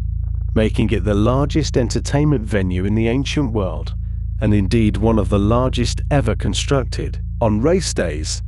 the stadium filled with a roaring crowd that represented every level of Roman society, from senators in their reserved seats to the poorest citizens packed into the upper tiers, all united in their passionate devotion to the racing factions. The teams were distinguished by their colors, and there were four of them: the blues, the greens, the reds, and the whites, though over time the blues and greens came to dominate and absorb the others. Supporters of these factions displayed an intensity of loyalty that might remind us of modern football supporters, wearing their team colors, organizing themselves into unofficial clubs, and sometimes engaging in violent confrontations with supporters of rival factions. The chariot races themselves were spectacular and dangerous affairs, with teams of horses thundering around the central spine of the circus, called the spina, while drivers attempted to navigate the tight turns at either end without crashing into the walls or their competitors. A typical race day might feature 24 races, each consisting of 7 laps around the circus, and the successful drivers became celebrities whose names and faces were known throughout the empire. The rivalry between factions occasionally spilled over into genuine civil unrest, and the famous Nika riots in Constantinople, many centuries later, would demonstrate just how volatile these sporting allegiances could become, though that particular tragedy lies far beyond the scope of our present discussion. For now, it is enough to note that the chariot races provided an outlet for the competitive energies of the Roman population and a common topic of conversation that crossed the boundaries of class and education. Equally famous, though perhaps more often misunderstood, were the gladiatorial games that took place in amphitheaters throughout the Roman world. While popular imagination often pictures these contests as brutal fights to the death, the reality was considerably more nuanced, and the majority of gladiatorial bouts did not end with one combatant being killed. Gladiators represented a significant investment of time, training, and resources, and their owners, called lanistae, were generally reluctant to see that investment destroyed in a single afternoon. The fights were often governed by rules and refereed by officials who could stop the contest if one participant was clearly beaten, and while deaths certainly occurred, they were not the inevitable outcome of every match. A gladiator who fought well but was defeated might appeal for mercy by raising a finger, and the decision to spare or condemn him often rested with the crowd or the sponsor of the games. The famous thumbs up or thumbs down gesture, so familiar from modern films, may not have worked quite the way we imagine, and scholars continue to debate exactly which gestures signified life and which signified death. What is not in dispute is that successful gladiators could achieve a remarkable level of celebrity and even attract romantic attention from women of all social classes. Graffiti from the walls of Pompeii preserve admiring comments about particular gladiators, describing them as the heartthrob of the girls or the delight of the ladies.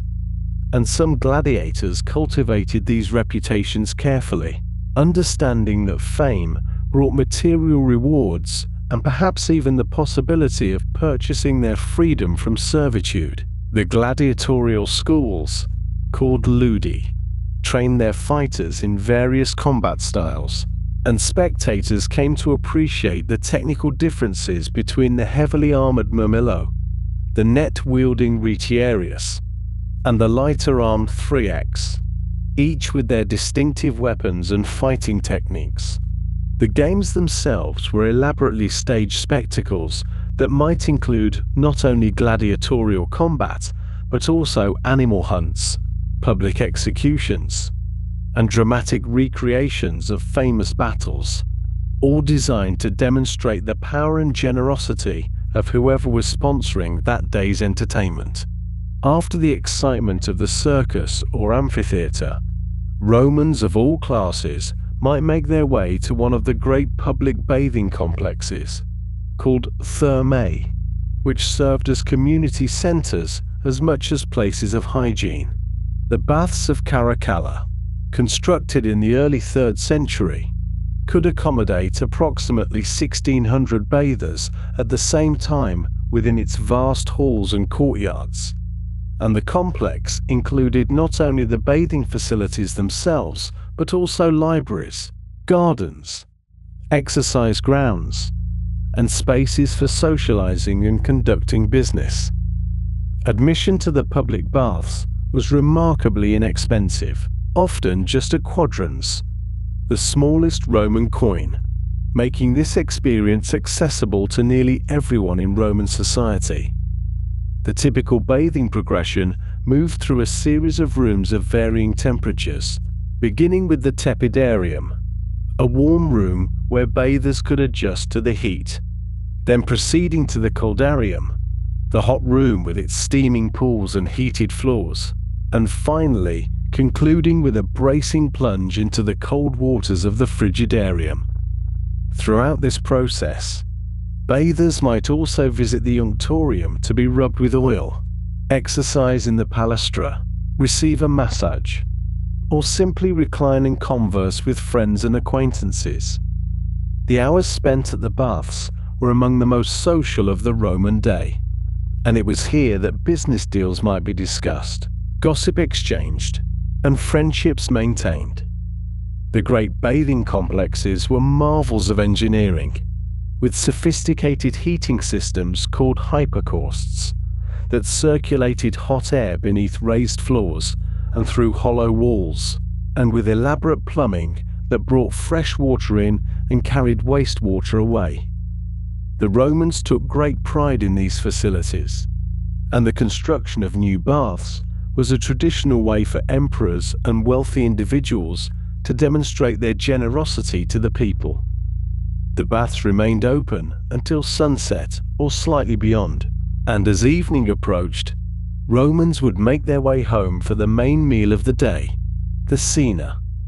Romans of means took their evening meals while reclining on special couches arranged in a three-sided formation called a triclinium. which gave its name to the dining room itself. The diners would prop themselves on their left elbow and eat with their right hand, and the arrangement of guests on the 3 couches followed careful rules of etiquette that indicated relative social status. The meal might consist of several courses, beginning with appetizers called gustatio, proceeding through the main courses of the prima mensa, and concluding with desserts and fruits in the secunda mensa. Throughout this progression, one flavor appeared again and again in various dishes, and that was the distinctive taste of garum, the fermented fish sauce that served as the universal condiment of the Roman world. Garum was produced by layering fish, often anchovies or mackerel, with salt in large vats, and allowing the mixture to ferment in the sun for several months until it liquefied into a pungent, intensely flavored sauce. The best garum was remarkably expensive and was traded throughout the Mediterranean, while cheaper varieties were available for ordinary households. And this sauce appeared in nearly every Roman recipe, adding depth and complexity to dishes both savory and sweet. The Romans eating at that triclinium would have been identified by their names, which followed a distinctive 3-part convention quite different from our modern practice. A Roman man might be called Gaius Julius Caesar, with Gaius being his praenomen or personal name, Julius being his nomen or family clan name, and Caesar being his cognomen or specific family branch name. The praenomina were surprisingly limited in number, with perhaps 18 in common use, and they were often abbreviated in writing to a single letter, so that Gaius became C and Marcus became M. Women were typically known by the feminine form of their nomen, so a daughter of the Julian clan would simply be called Julia, and if there were multiple daughters, they might be distinguished by birth order as Julia Major and Julia Minor. Marriage in Roman society could take several forms, but the type known as marriage sign, manu, meaning without the hand, became increasingly common and gave women considerably more independence than earlier forms of Roman marriage had allowed.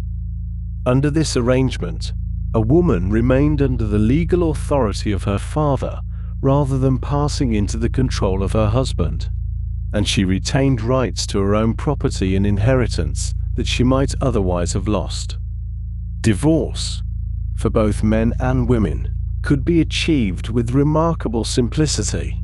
requiring merely a declaration of intention to end the marriage and the notification of the other party. There were no complex legal proceedings, no required grounds, and either spouse could initiate the process, though of course the social and financial consequences might vary considerably depending on the circumstances and the relative power of the parties involved. Children born to wealthy families received an education that proceeded through several stages as they grew older. The first teacher, called a literator, taught young children the basics of reading, writing, and arithmetic, often in small groups that met in shops or public spaces. As students advanced, they might progress to a grammaticus, who instructed them in literature, poetry, history, and Greek, which was considered essential for any truly educated Roman. The final stage of education was training in rhetoric under a teacher called a rhetor, where young men learnt the arts of public speaking and argumentation that were so essential for success in Roman political and legal life. This education was expensive and available only to the wealthier classes, while the children of the poor might receive little or no formal schooling, instead learning a trade or craft from their parents or through apprenticeship. When we speak of life expectancy in ancient Rome, we must understand that the figure of 25 to 30 years that is often cited does not mean that most Romans died in their 20s or 30s. Rather, This average is dramatically lowered by the extraordinarily high rates of infant and child mortality that characterized the ancient world. Perhaps a quarter to 1/3 of all children died before reaching their first birthday, and many more perished before reaching adulthood. Those who survived the dangerous years of childhood could reasonably expect to live into their 50s, 60s, or even beyond, and Roman literature is filled with references to old men and women who had clearly outlived the average by many decades. The brevity of the average lifespan reflects the tragic reality of countless small graves, rather than a world in which no one grew old. And understanding this helps us to make sense of many aspects of Roman society, from the emphasis on having multiple children to the legal provisions for orphans and the prominence of ancestral portraits in Roman homes. Life was uncertain. Death was always near. And yet the Romans built their baths and raced their chariots and ate their garum-seasoned meals with what seems, from this distance, like remarkable persistence and even joy.